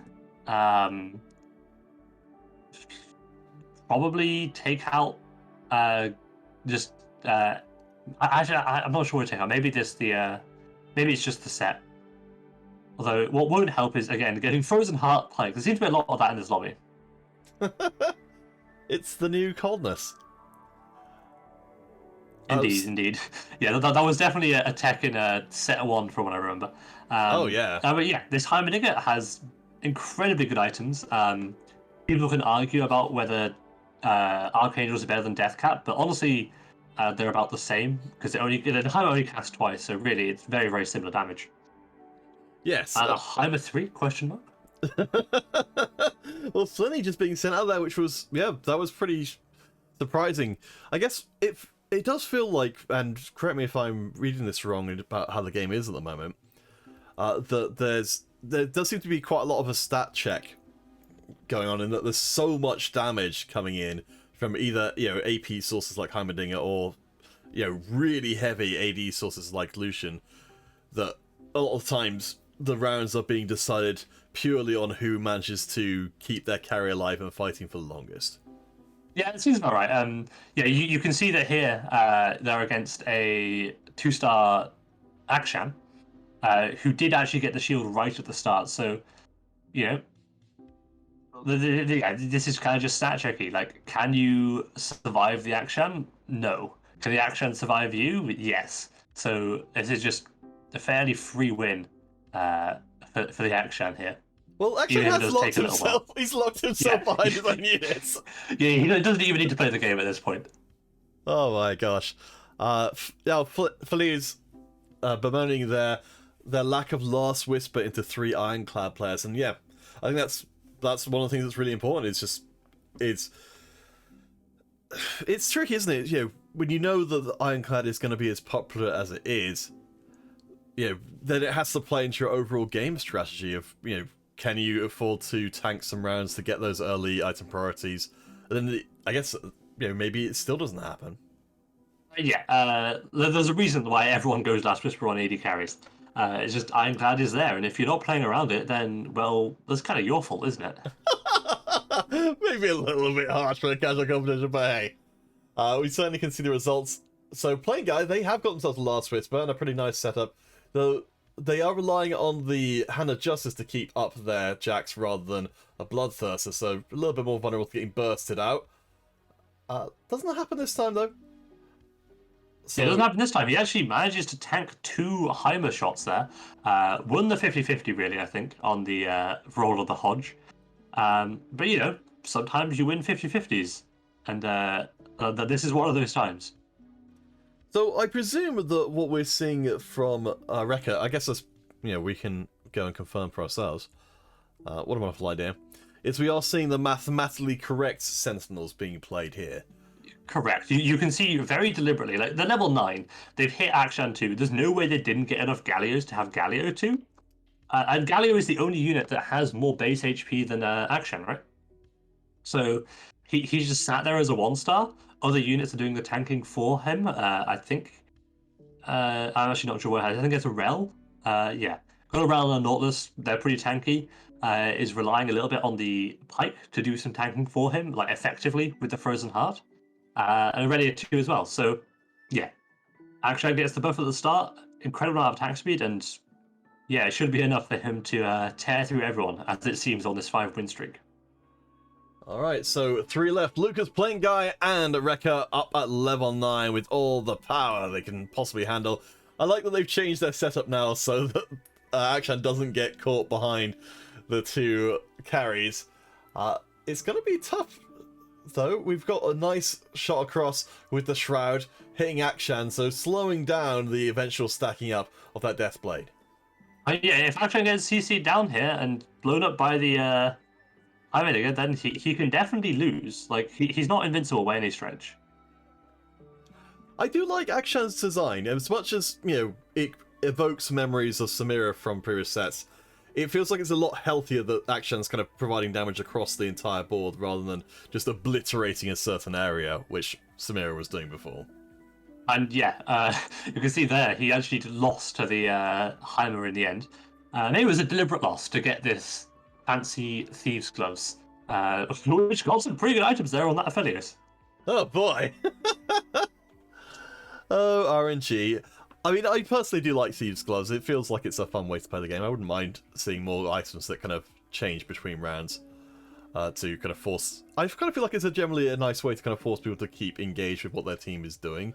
Oh yeah, well, there's Thieves' Gloves and there's Hodge, and that's about it, right? Yeah, I mean, I feel like Hodge is a little hard to track. Maybe Hodge should change colour or something, depending on... It does. Oh, does it? Yeah, you can see that Jax has a... you probably can't see it right now. Jax had a red dot on him. That means Hodge rolled damage. If he has a yellow circle beneath him, it rolled healing. Oh, I mean on the item itself, I guess. Oh, on the item itself. Oh, I see. Yeah, fair enough.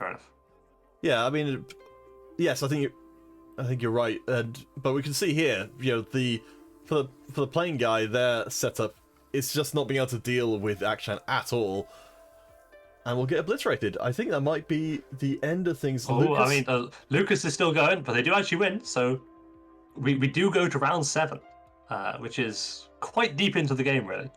I mean, the game's going to end in 2 rounds, I think, almost definitely. So, we're going to say conclusion fairly soon. But these are 2 of the most capped boards I think you can possibly get in the game. The Heimer A-Bomb and the fully capped Akshan 2 Sentinel board. The one I am surprised by is that Rekert is still playing Ironclads when their opponent is playing Heimerdinger, so maybe they'll swap that out if they have the money. Let's see. Oh, yeah, they do have a Lulu too. They're definitely swapping it. Oh, wow. That is a Lulu. Let's see how that goes. Honestly, I think the correct play with the Hodge actually was what you can do with A-Bomb specifically, right? Is A-Bomb only takes items at the start of the round, and you can place items mid-round. So what you could do is wait for the A-Bomb to get the Warmogs, and then put the Hodge on your 3-star Nunu, so that he gets the bonus from it. But obviously, that's not what happened. And this Nunu actually kind of just got blasted at the start. He's struggling to really keep up. Although, yeah, I think the Heimerdinger is strong enough. Oh, maybe not. This is looking... Can Akshan 1v17 as the question? I think he might be able to. Best. I mean, yeah. This is just one. Like, the Heimerdinger is down. There's no damage left. Those are some injury things. The CC from the Daisy into overtime buffed units was enough. Wow. That's a bit tragic, really.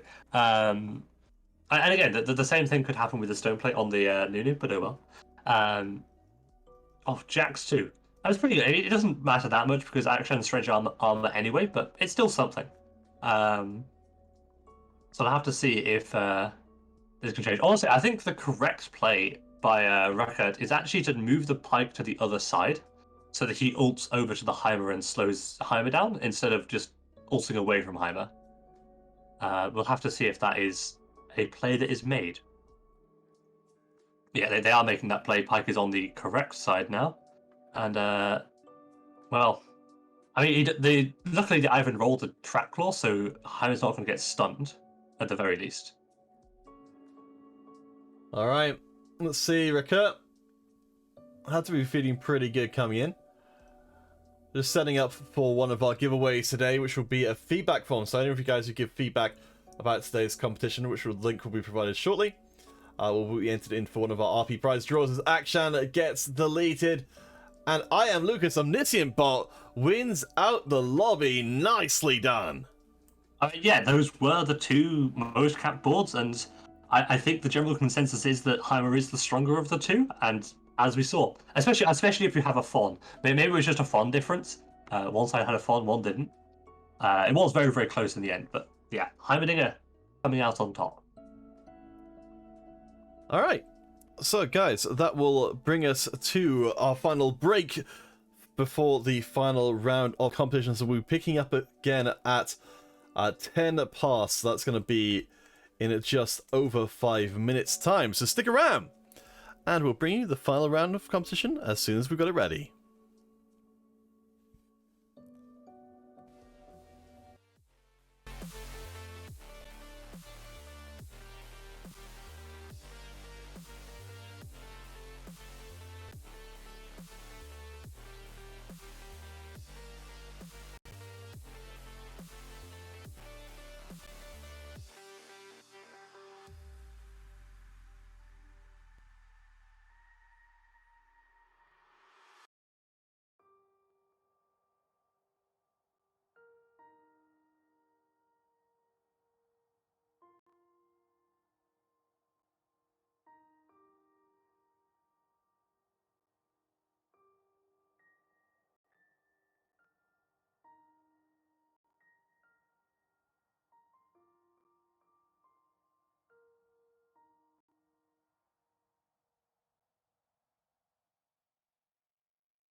Waste another day, eyes on my display.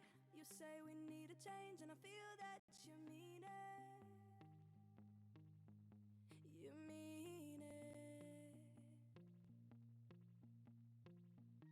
But you're so right, we're losing track of time. Buying things online and it's not like we need them. We don't need them. So can we just slow down? The only thing I'll do is lay here next to you. We need to slow down.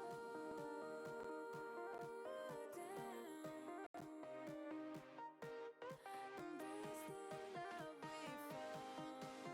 For you and I were safe and sound.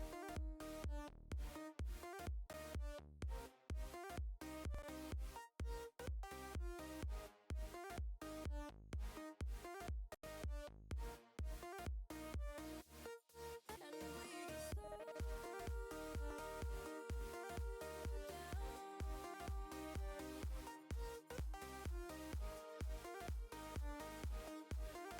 For you and I were safe and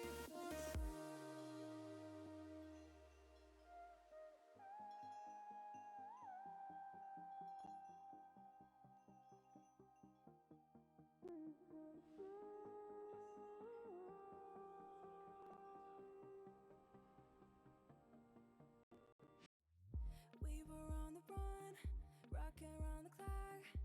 Now all we need is right here in front of us. In front of us. So can we just slow down?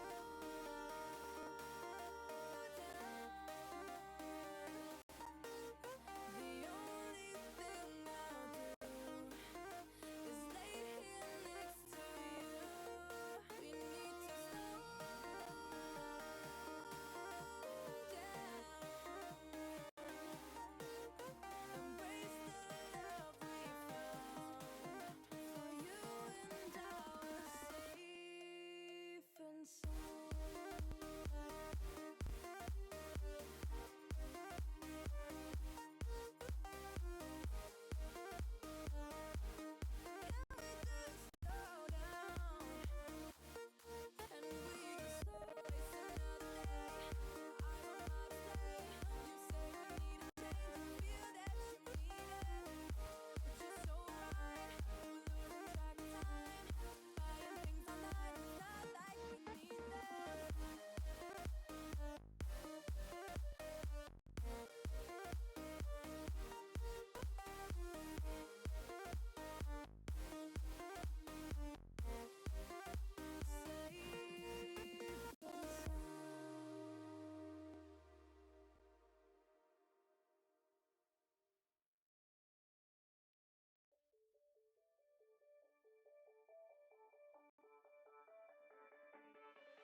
Alright, come back on camera.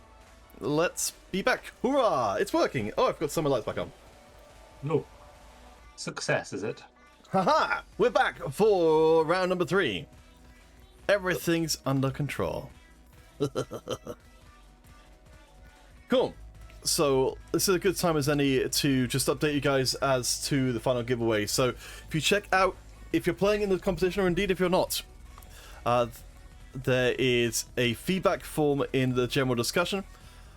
So if you want to be entered in for a chance at one of the RP prizes for today, please do fill it in during round 3. Just give some feedback, and hopefully you can make future competitions better. But for now, Improbable Blob, what do you think of the competition today so far? I mean, that most recent game was... I think they actually played really well. Like, they got to those really, really capped boards in the late game, and yeah, there was a fair amount of jacks, which I'm a big fan of as well, so... I was a big fan of that second lobby we saw there. Some good late game powerful boards.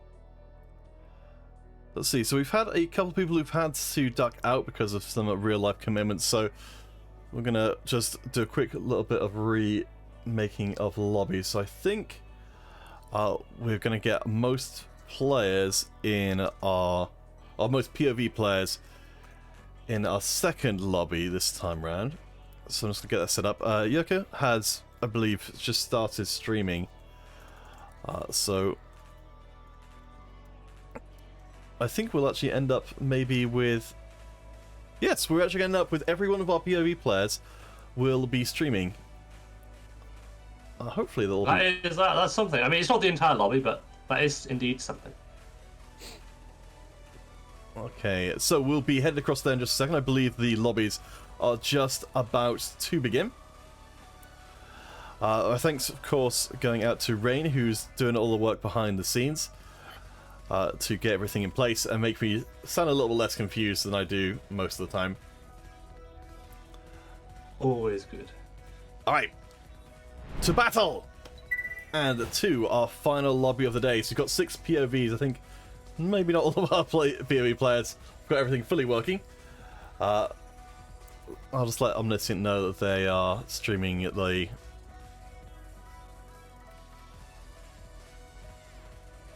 Streaming the client. Oh, some of them I think are a little bit behind. I think whoever's in the top right is still on the previous game, it looks like. So we really don't have that many perspectives that are currently working too well. Alright, well, I guess we'll just have to make do with what we have. So, we've got Gaz Blingus, Mumu, and Orion Commentary. Sorry, which player was on the previous game? It looks like Orion Commentary is on the previous game. Because you can see that people are like 14 HP there. Alright, so let's just cut ourselves down. So, Genevois and Omniscient Bot. Okay, so we're down to 3. But 3 delightful people nonetheless. Hua! Okay then. Okay, so Gazbalingus, Wumumu, and Rekert. Who would you like to start with? I think Rekert would be a good start. They did very well in the early game last time, so we missed most of their prowess there. So let's see if we can catch that this time. All right. Oh, is it not going to let us do that? All right, just a second. Oh. That's very strange. Weird. Let me just do this in a slightly different way then. So we'll just go and catch them on Twitch directly. Oh, and also apparently Flinny's stream is working correctly now, so we'll add that into the mix. So, okay. Sorry about all of that. So let's see where we are with Rekert. So, I guess we're just going to see seeing a lot of people playing their strongest boards in the early going, but from what we've seen so far and from your own experience, you know, what lessons seem to have been learned here? What changes are needed to get the best performance in Game 3? Best performance is just... I think it is always the case in these lobbies. Just as long as you're strong in the early game, you'll be fine. And that's all there is to it. So I kind of expect people just to be playing random stuff. I am surprised at what's been played here. There's a Vladimir here, which would give Nightbringer with the Sejuani, and maybe would be it's a slight improvement, but instead chooses the Kennen for 2 skirmisher. Like, there are no synergies on this board right here, which is a little bit unfortunate, really. And it does end up losing this fight. There's also the potential of putting in Poppy and Leona to get knights over like 2 of your units there. So yeah, it's a bit of a choice. But yeah, I mean, losing the first round is fine. I think is something that I think most people agree on, right? Because you can always streak the other 4, right?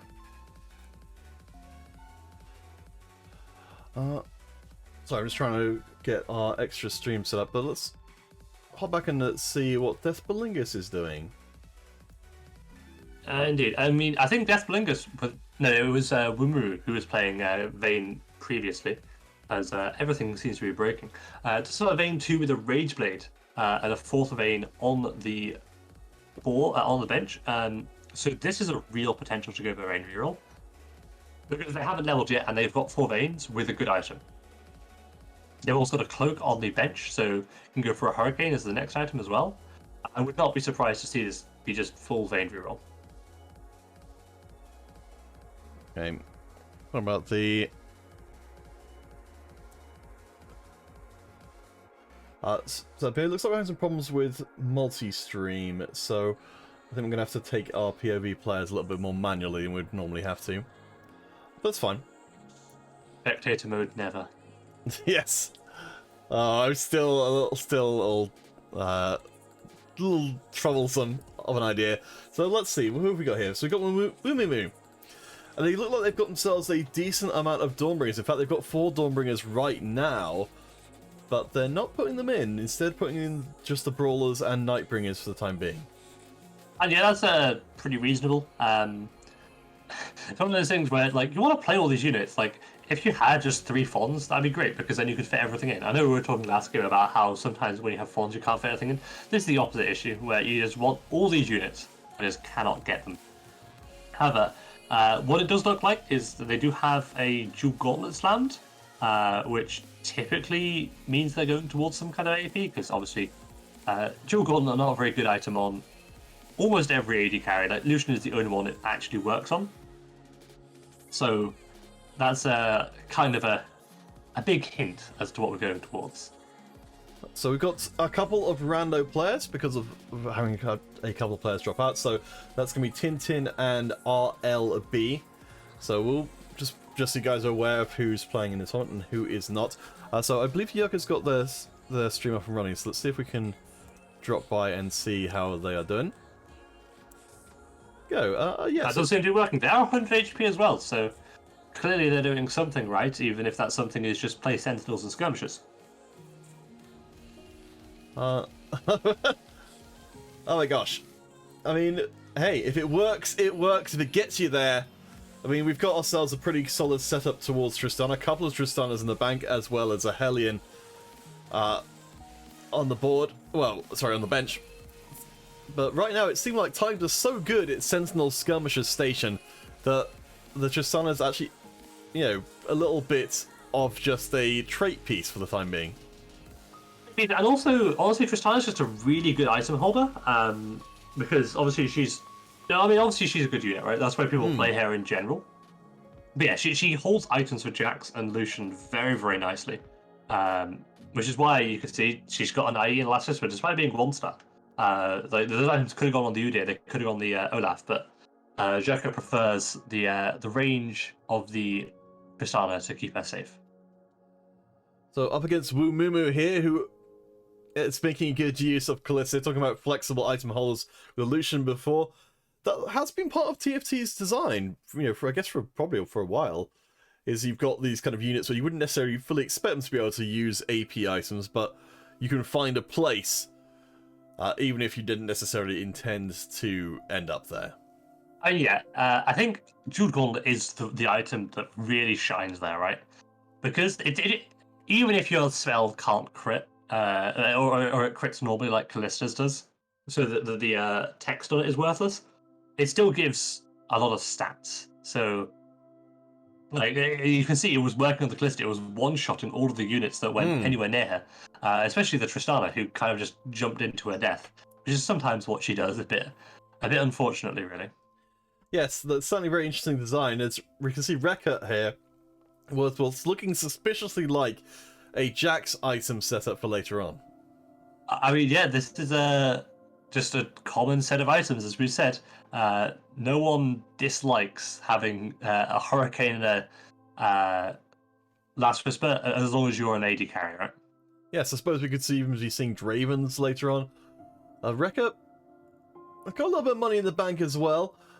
This is going to be Yucca gambling with their win streak, which will end just short of Krugs, which means I believe we've only got one player, and that is I Am Lucas Omniscient Bot, who won the lobby before, who goes into Krugs with the full possible amount of money. Yeah, it's always really sad losing that streak right at the end. And yeah, the money is kind of hurting for Jerka here. There would have been 20 gold fairly comfortably, and that 20 gold would have turned to 30, turned to 40, and so on. Whereas now is 17, it'll go to like 24, and then 31, I think it is, and then 39. It's just like, ugh, come on, let me have this money. Okay, luckily they do actually get 2 Nocturnes here, so it's not the end of the world. They do have enough money to reach it if they want to. I assume they do. Oh, they're keeping the Nocturnes, eh?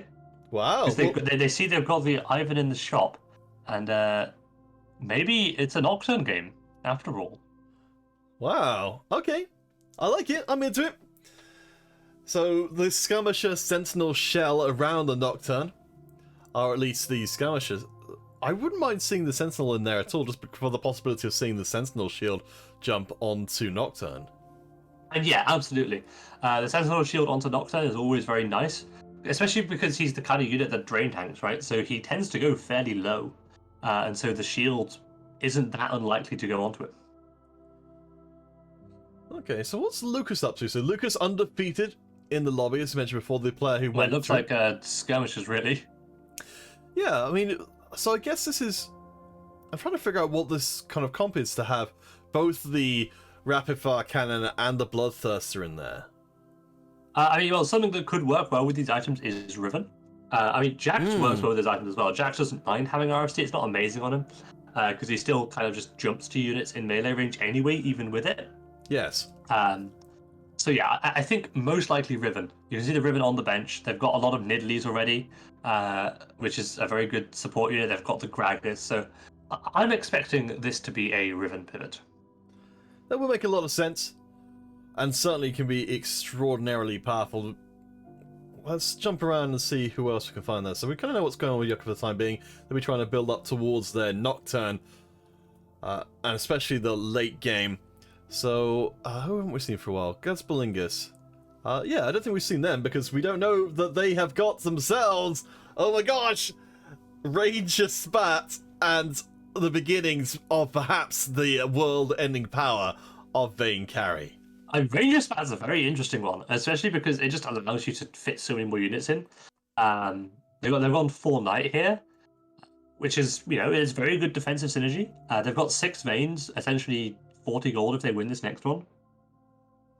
So yeah, this is looking pretty comfortable for Deathblingus here. So, okay, so we've got a bunch of defensive stats across the squad with the Knights, which I'm really glad the Knights seem like they're in a good place at the moment, that they're good in some lobbies and merely okay in others. What would your third item choice be under these circumstances for this Vayne? If you had to take one, I think Jeweled Gauntlet is typically the best. Deathcap is fine as well. Another Rage Blade, another Hurricane, all work very nicely. RFC also works if you're worried about Nidalee, because there is someone who may be going for Nidalee 3. Who knows? I mean, the reason you go for Jeweled Gauntlet over anything else is that you get offensive stats from Forgotten anyway, right? So you'd rather the multiplication rather than just the flat stats of the Death Cap. I don't actually know how much For Forgotten stats is stats wise. So maybe Death Cap is actually just a better item. Wait, what? Okay, they clearly just messing with you or putting their Vayne at the top left. Moved it around nicely. Oh, I would have been perfect positioning as well.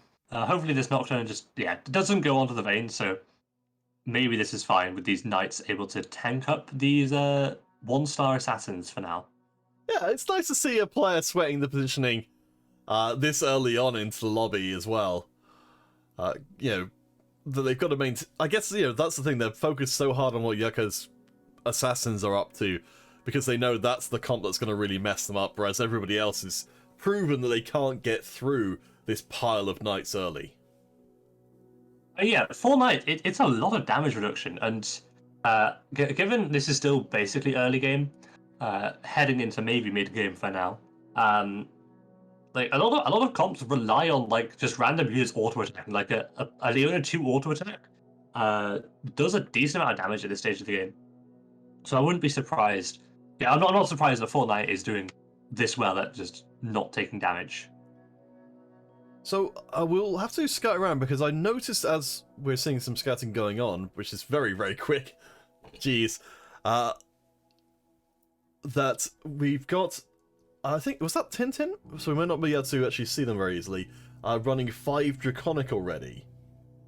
It's definitely somebody. Yeah, 5 Draconic is very doable at this stage of the game, right?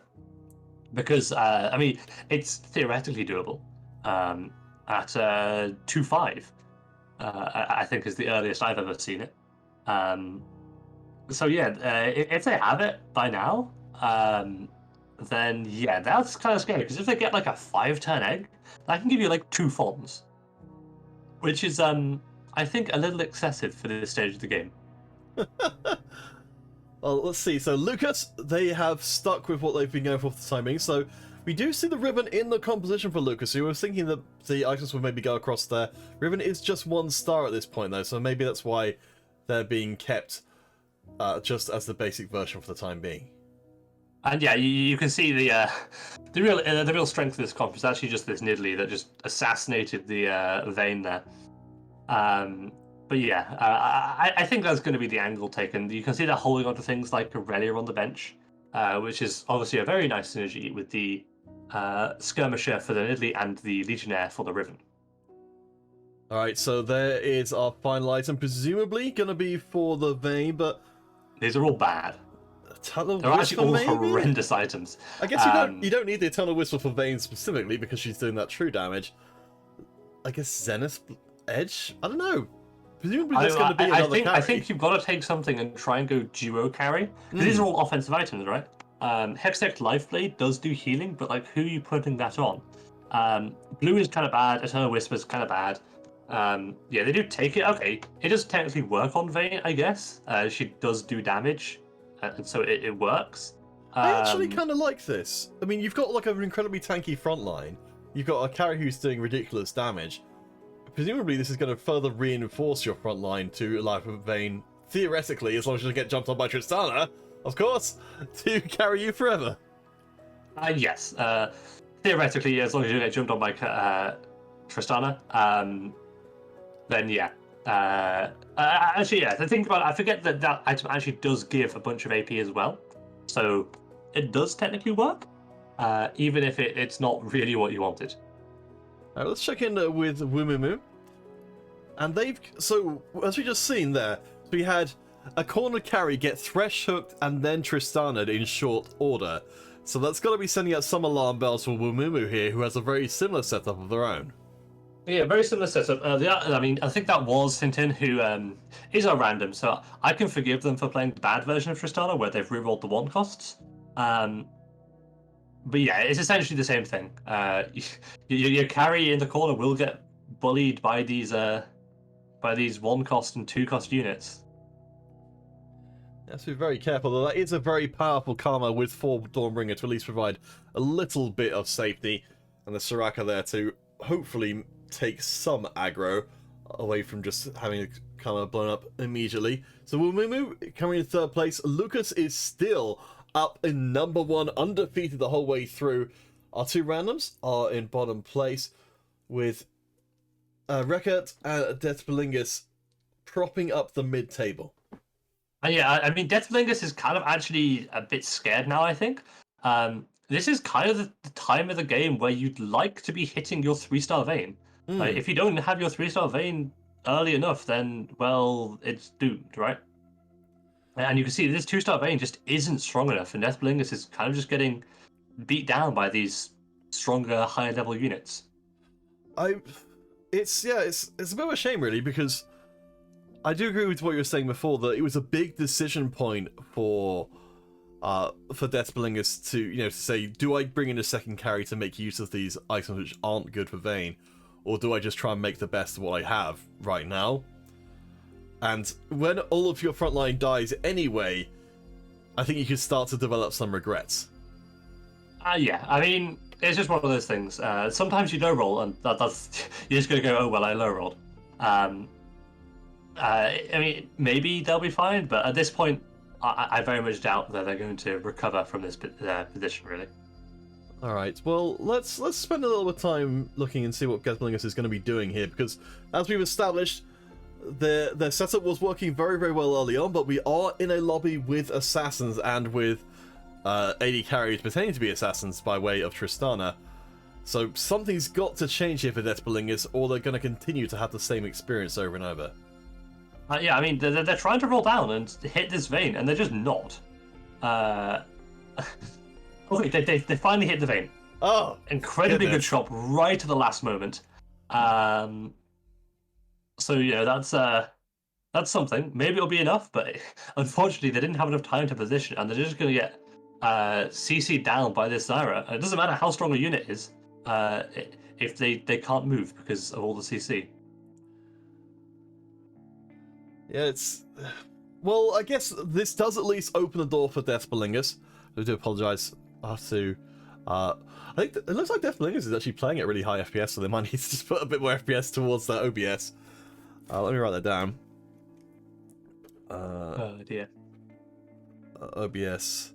I think they're probably frame dropping. So we're very grateful to the players who are willing to stream for us today. I think a lot of them will be streamed for one of their first times. So hopefully as we go forward, we'll not just be creating a whole bunch of new TFT streamers, which you can absolutely go and check out. We'll try and...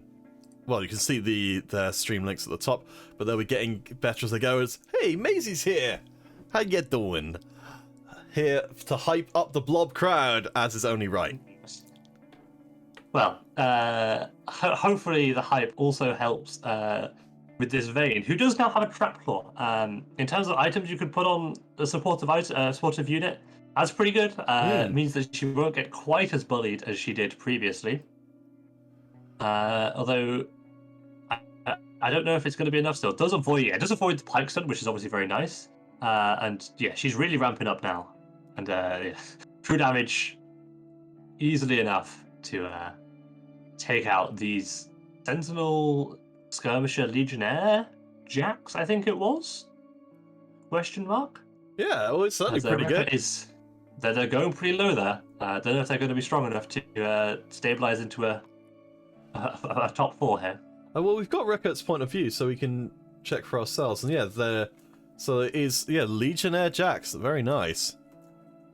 I was looking at this before, and I was like, Legionnaire seems like it's fine on him, but it doesn't seem like it's super broken or anything. Yeah, I don't think it's very good on him, honestly. It's just one of those things. Aw, what a sweetheart of Record. Let's give him a follow for shouting out the Discord in their stream title. Very much appreciated. Let's see. Right. So what do you think of Record's setup here? They've got 6 Sentinel. They're all 1-stars, is what I think. And you can see that APM is just not high enough right now for them to really make this work. They do get a Jax too, which is nice. And like the items are pretty good as well. Like when you're 2 stars for a Rakan and a Jax, I feel you're not going to be strong enough. Especially when you're like, I think that's the Radiant item on the bench there. Oh yes, it is. It's really not very good for you. Although the Jax does manage to kill the Nocturne in the end, so that is something. Didn't lose this round. That's all you can really ask for. So Svenna is giving you some crap for not believing in Rekka from the previous I would never believe. Well, I guess that's the thing. It's like, I would say it's more brave for a blob to predict against someone than it is to predict for them. Uh, that's what? Well, okay, I'll just sell the Jacks too. It's fine. What is going on here? They sold the Jacks too. That's what went on. I'm really not sure what their goal is. Like the Jacks was a fine as a duo carry. I'm not sure where these items are going to go. You have this Legionnaire spat. Like you've got a Rageblade Warmog's Pike, which I think is just incredibly weird, right? So Spenner is starting to not believe in this composition as well. There we go, Rekka makes a believer out of everyone. Let's see. So the comp that nobody believes in up against Lucas, who has got themselves that ribbon carry stuff that you predicted before and has come to fruition. Lucian's going to be pumping in damage from the backline. That's a lot, but the stuns are flying in. The ribbon remains untouched for now. And I don't think Lucian's got enough damage in the tank to bust through that humongous front line.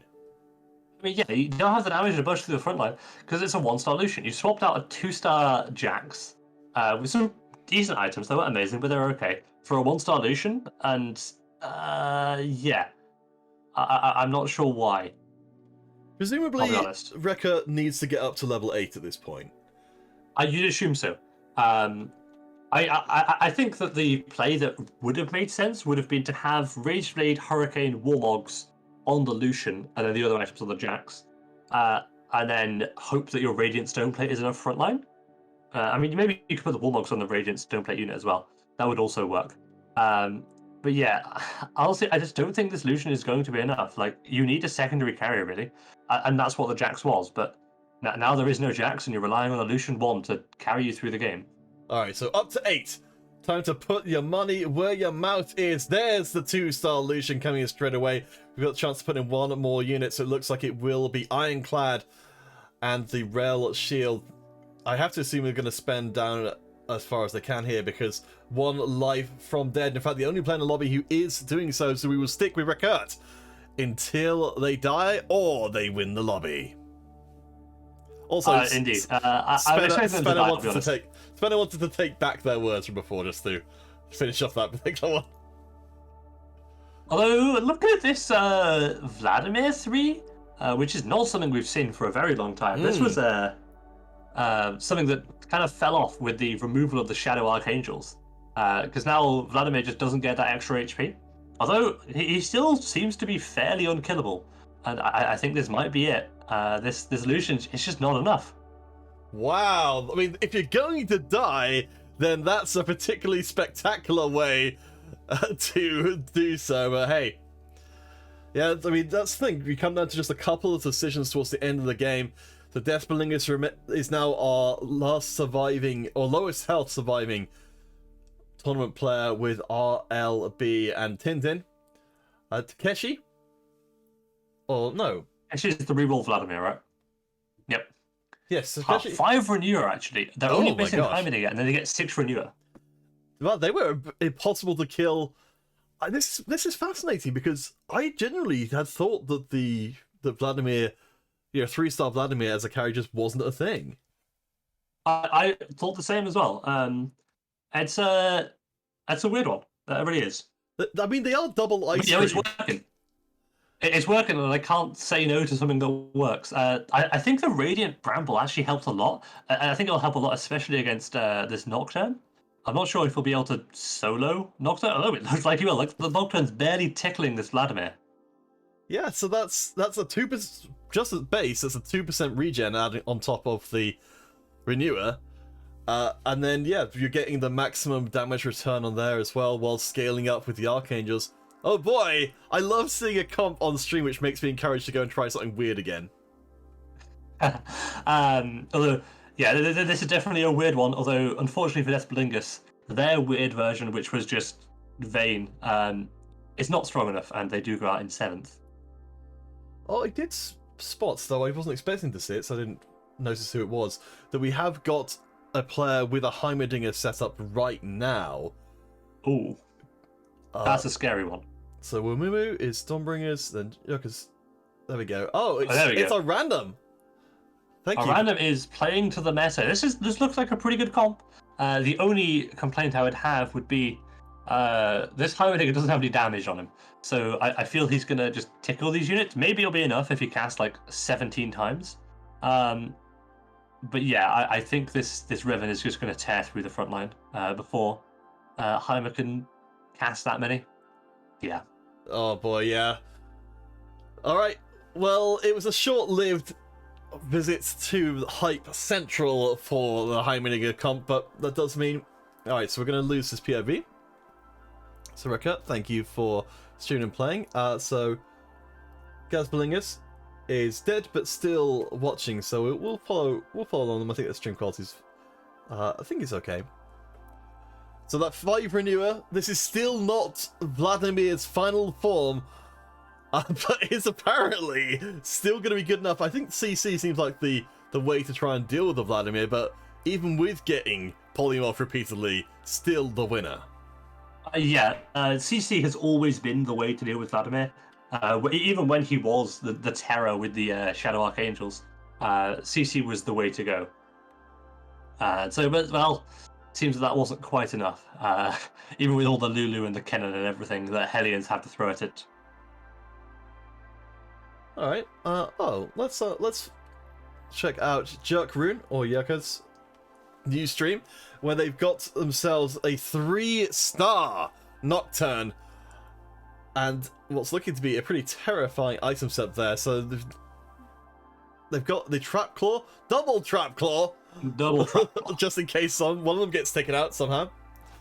I think this is actually a fairly recent change. The Trap Claw now does work if you have 2 of them. So it will block 2 spells. It does work. And it is quite obnoxious. So this Nocturne should be avoid a lot of spells, although it doesn't seem like there'll be that much from Lucas.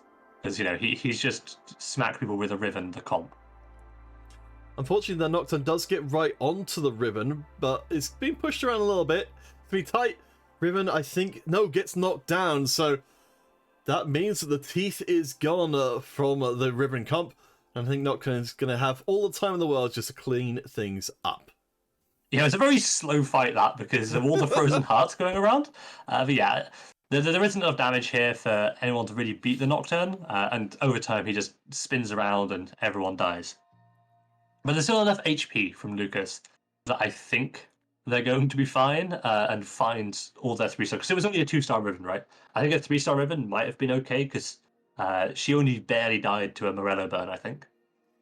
So apparently, we're receiving word from Deathbalingus, if you double reforge a Karma, you get 5-star Karma. Don't know if you've heard about this rumor, Blob. I have not. That's some very advanced tech right there. It's just unknown to me, really. It's unnatural, but that is something to be looking out for. We're looking out for that 5-star Karma. Kechi, they don't look like they've got themselves a 5 renewer quite as of yet, but it's Titan against Titan. 3-star Valimir against 3-star Nocturne. Every time. It's not even close. Oh boy, that's painful, isn't it? You'd imagine if there was a Runan's Hurricane on that Nocturne, at least they could be killing other stuff while they were stuck on Vladimir, but... Yep. He just does nothing. It's the Bramble Bash, can't do any crit damage. He's like all crit. It doesn't die, which is something, and has now played the strongest person in the lobby, so maybe can squeeze out a 3rd. Yeah, well, the top 4 is here, as Tintin and RB are randoms to get knocked out, so we are down to a tournament top 4 lobby. So we've got Renewer actually sneaking in for Yerka as well.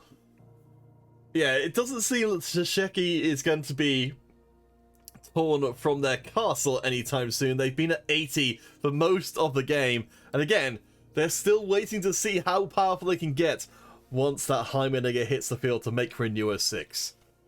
Absolutely. The one thing I would say that might be able to beat them is Riven. If they get Riven 3, I think because she just has so much AD, maybe that'll be enough. But honestly, I just don't know. I've never seen that Vladimir before, but it seems to be pretty strong. And that's all that really matters, right? How are you not holding Heimerdingers at this point? Well, actually, I think holding Heimerdingers is actually bad. Really? Because you lose to them anyway, right? Doesn't matter what you do, you always lose to that. So you want to make them stronger? You want to make them stronger so they knock out other people for you. Oh. At least that's how I think about it. That makes sense. Because you've already played them, and playing in a top 4 situation, you're guaranteed not to play the same person for another 2 rounds. So they will play the other two people first. I mean, well, it's one way of thinking. The other way is just I want this person to lose at all costs. Although it looks like it doesn't actually matter because this looks actually I don't know. Does the Nocturne looks like it's strong enough Well, I guess to cut through that unit there, and well, they're down to basically one, and we know the next matchup. The next matchup is going to be Lucas versus Jerke, and Woo versus the Vladimir. So this is looking pretty good. all right. Yeah, I mean, Wumumu was the player that Yucca was really trying to get rid of specifically, so it's nice to be able to get that win. They roll down to the very last vestiges of the bank balance. I'm now actually trying to go for the Dana 3 here, which seems a little bit bold, but maybe it'll work. And here they are against Riven 3 versus Nocturne 3. Who is the stronger 3-star 3 cost? I think Nocturne's fine here because of all the CC. Yeah, that Frozen Heart is taking some of the chunk out, but no, Riven actually gets the kill. Oh no, Riven's healing. Regen. And no. stunning. Revenant brought back Nocturne just to be killed by Riven again. That's gonna feel bad. And I guess that gives us some evidence that Riven might be the superior 3-star. Oh, Wumumu actually beat Takahari. What? Clearly this Karma was able to ramp up enough and do enough damage to this Vladimir. Like, Vladimir is still a 1 cost after all. Like, he does lose to things. Like, he isn't invulnerable. I know it seemed like he is from what we've seen, but he is he can bleed, apparently. I've got to see this for myself. That is absolutely crazy. We've had some fantastic matches here. While the competition stakes are low, the action is all kinds of madness. So, Vladimir up against 3-star Riven. You certainly think on paper that 3-star 3 cost is going to vastly outstrip a 3-star 1 cost. You'd assume so, right? Especially because Riven just has all this AD. Should be strong enough. I mean, there's also the Gwen, who is shredding some of the armor. And yeah, okay, 3-star Riven is strong enough. Mumu did lose to the 3-star Riven. So it's looking like Lucas is going to be the winner here. Alright. So Lucas is... It takes a Hellion spat, huh? That's interesting. They did buff Hellion 2 to be, I think, 10% rather than 5%. I'm just kind of curious what that other Hellion is. Going for the rare and elusive Renewer 8. Alright, hopefully, I think we can find someone who is... I think Lucas is streaming, right? Is Lucas streaming? Maybe. Oh no, they were the one who was super behind, I think. Oh, they were. Alright, oh, good, we found someone who is... So this is Gaz Bling. Let's give them a follow as well. Hurrah! What's the Hellion? Why did they go Hellion spat, is my question. I was trying to work out which Hellion they're trying to play with this. I don't know. Jax, apparently. Yeah, but they got 1 out of 2 Hellion. Right? Maybe they were going to re-roll it? I don't know. They've got 2 Reforgers, so they could have... oh, there we go, that's us. Oh, look. Oh no, we're in the way that of the would fight. make sense. Okay. Oh, wow. Oh. It's looking like this Vladimir wins the rematch, so maybe some changes were made, and Vladimir is now strong enough. But yeah, I do think some reforges are in order on this Jax. Or oh wait, they're trying to go Jax 3. They've got 7 Jaxes right now. Oh, they do have Hellion in now. What do they put in? Wait, Gwen also. Oh, Gwen also has a Hellion spot. I see. That's the second Hellion. Okay. I mean, they made top 2 with it, so hey, why not? If you've got the second Hellion spot, it makes sense to take it, so you actually get the units in. They must have had a really terrible trait shop.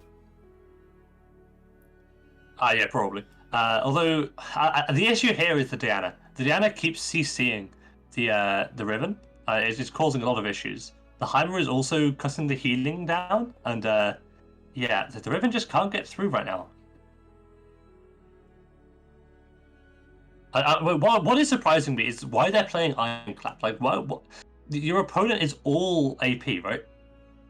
Like, they're literally all AP. Why have you got 3 Ironclad in? What is that giving to you?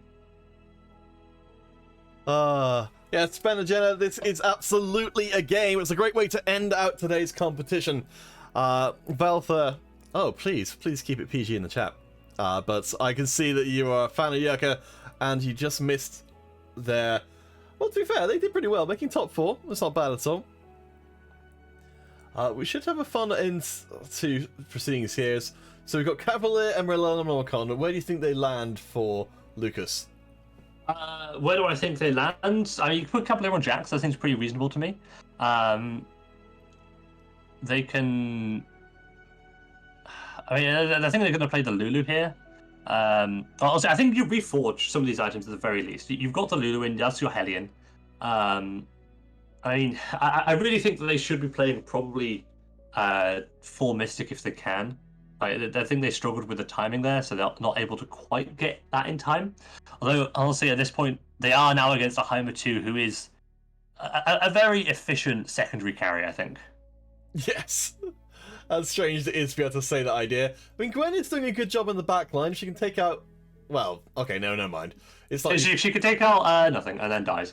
So that's that. 3-star Vladimir with 6 Renewer.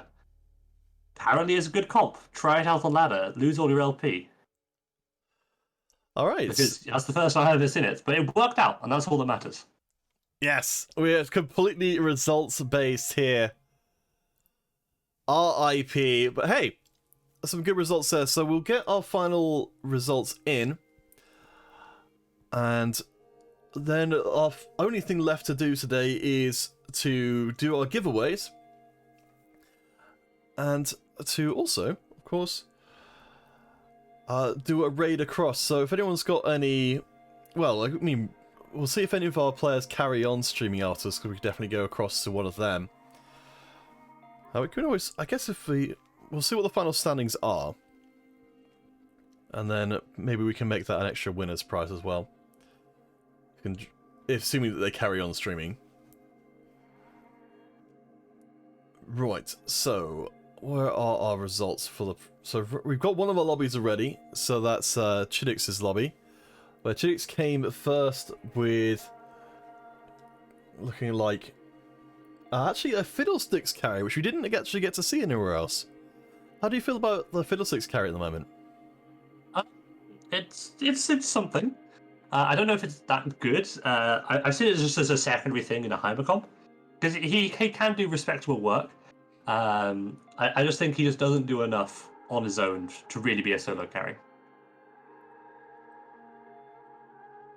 Okay, well, let's get our friend randomize the wheel, and we can start doing some of our giveaways since we're still waiting on the final results to come in, but let's not waste any time on the stream itself. Spellweaver Pills is S+ tier. Interesting. Is that a thing? I don't see it that much. I'll be honest. I mean, so Spellweaver Fiddle works because Spellweaver then goes on the A-bomb, and that's quite nice. But really, as I said, it's a good secondary carry. Like, I don't think S+ tier is accurate, other than the fact that you're playing it in an S+ tier comp called Heimerdinger. But yeah, it's playable at the very least. Oh, whoops! I'm gonna put in Jerk twice. So this is going to be our giveaway for people who streamed today. We very much appreciate everyone who's done that. So this is going to be RP prize. The amount of it's £5 worth of RP. I guess is. Let's see. Anyone else? Anyone else? Playing guy. All right. So. Spin to win. So these will be from our various players who are providing streams here today. So let's check I've got everybody. So Belingus, Yucca, Wumumu. I think I've got Yucca in twice on my list here. Omniscient Bot. Oh, Flinny. I was to say, I thought there was someone who was missing from there.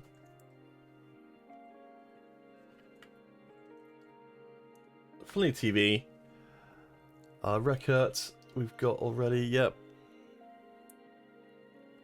Oh, Takeshi. That's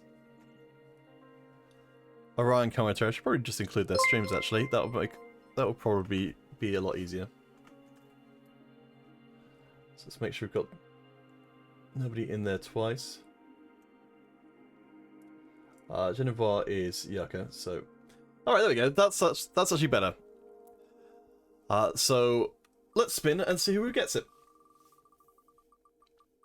Ooh. It's twitch.tv/ I can't tell. Orion commentary. Alright, Orion commentary. I think it kind of makes sense to be that if they carry on streaming, and I'll check to see if they are going to. That we send the raid over there, since it's all, you know, tied together. Alright, so Orion is... Who is that? That's someone who's new. That's Takeshi. No, that's Teshaki? I'm saying it wrong nearly every time. Yeah, that sounds about right. I was struggling to pronounce the name. I was just calling it a Vladimir player, I'll be honest. Tesheki, I think, yeah. I think it's because I want them to be called Takeshi because of Takeshi's castle. Yeah, pretty much. But there you go. So, I'll ask them, will you be continuing streaming after this? If they are, we'll send the raid across to them. So we've got our... Let's see if anyone's done the feedback responses. Nice! We have got 5 people who... no, sorry, 9 people who've given feedback on the... Well, that's quite a few. Yeah, that's some good stuff. So let's put them all in. With some data protection issues. Fine, fine. Yes, Twitch won that last giveaway. So this is going to be the giveaway for providing feedback. So we have 9 people who've provided feedback. Let's see who gets the prize.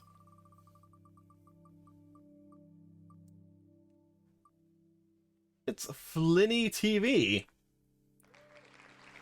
Congratulations. How exciting.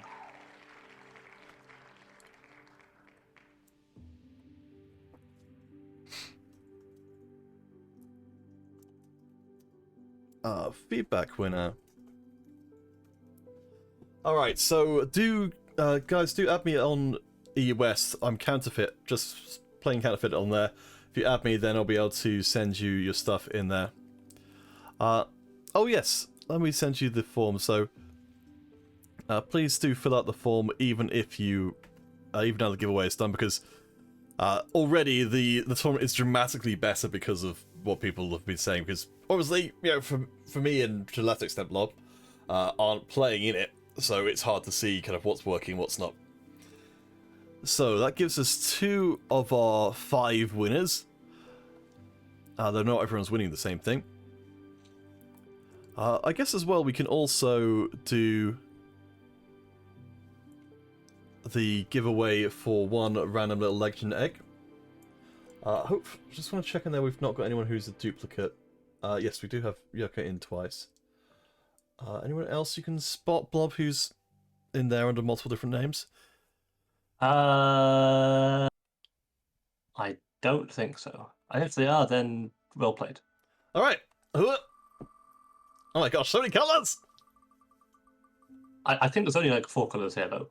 Right. Ah, cool. Oh, wait, no, that we'll have to redraw for that Keen Bear because Keen Bear actually didn't take part. Ah, well, what a shame. Oh, it's gonna be... It's Rekka! Rekka, congratulations.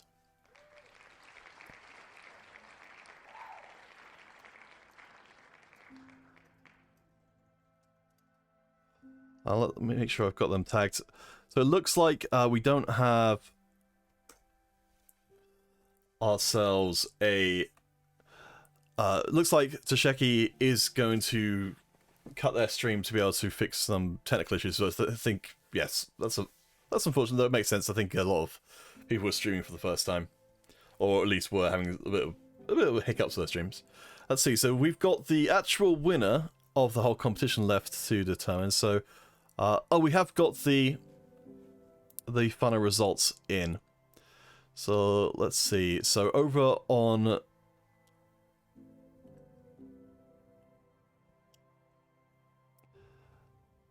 oh.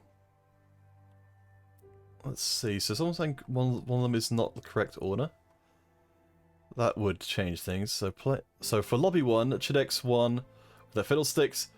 I think this is all correct, right? Okay, so round 3. Just gonna make sure that the final things. So Keshi, Omniscient Bot, Wumumu, Yerka, Death Belingus, Record. Okay. So with that, the tournament standings are finalized. And so we had a couple of drops out there, so just ignore those guys at the bottom.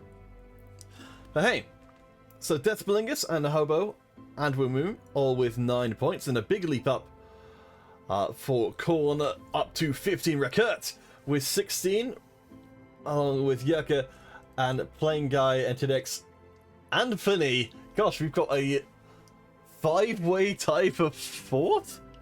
Yep. That's craziness, but I guess that's what happens when we use the point structure we got here.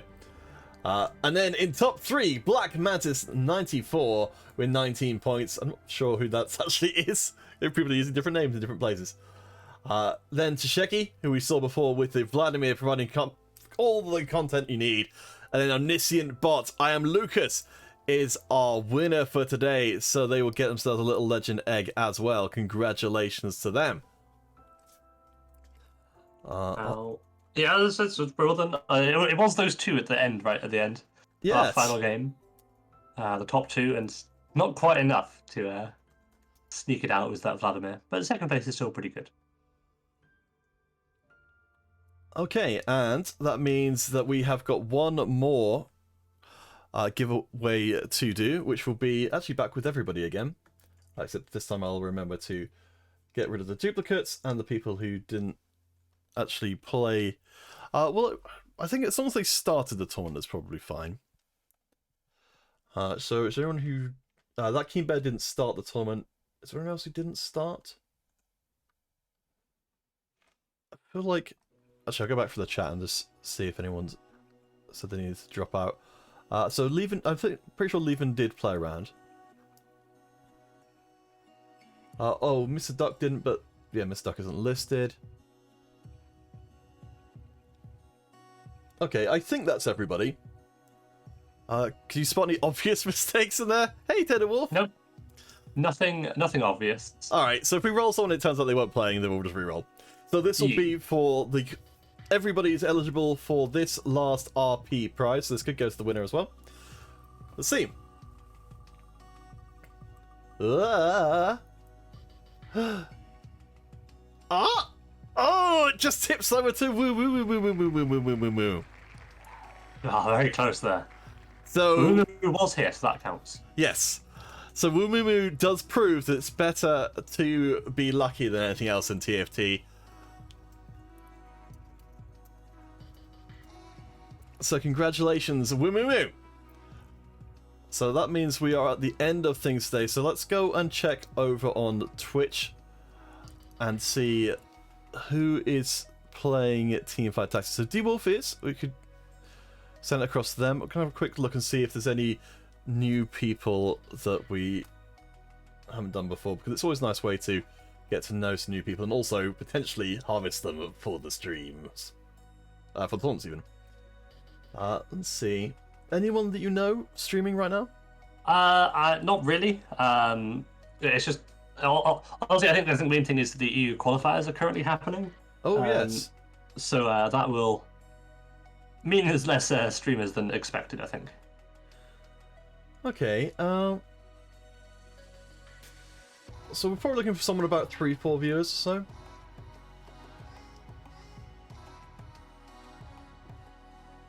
Chatty and chilled? Sure. I was looking for people who are in kind of Australia. Oh yeah, we raid to get viewers, not to give them. Absolutely. You know, that's the that's the secret here, is that it's all self-serving in the end. But we also get to know some wonderful new people. So let's go and check out Miss Fila. I like people in Australia and New Zealand and stuff because they tend to be able to play in these tournaments because they play in the evening for them. So let's go and see. I have never seen Miss Fila before, so hopefully that'll be nice. If not, then I guess we'll leave. But thank you guys for joining. So we'll be back in 2 weeks' time for the Hyper Roll competition. So that should be a whole heck of a lot of fun. It's a complete mess and a grand old time. Thank you, Improbable Blob, for joining on commentary today. Do go check her out on Improbable Blob TFT. Actually, let me shout you out just before. Wow, how exciting. I know, right? Yeah, thank you everyone to joining. And thank you again to Rix.gg for providing the RP prize today. They've been very generous. We'll try and sort out something to get you guys aware of what Rix.gg are doing for TFT in the future, because they'll be looking to get... well, I believe they've got some tournaments of their own running, so we'll get some information about that out. But for now, I'll catch you guys in a couple of weeks' time. And yeah, keep being lucky.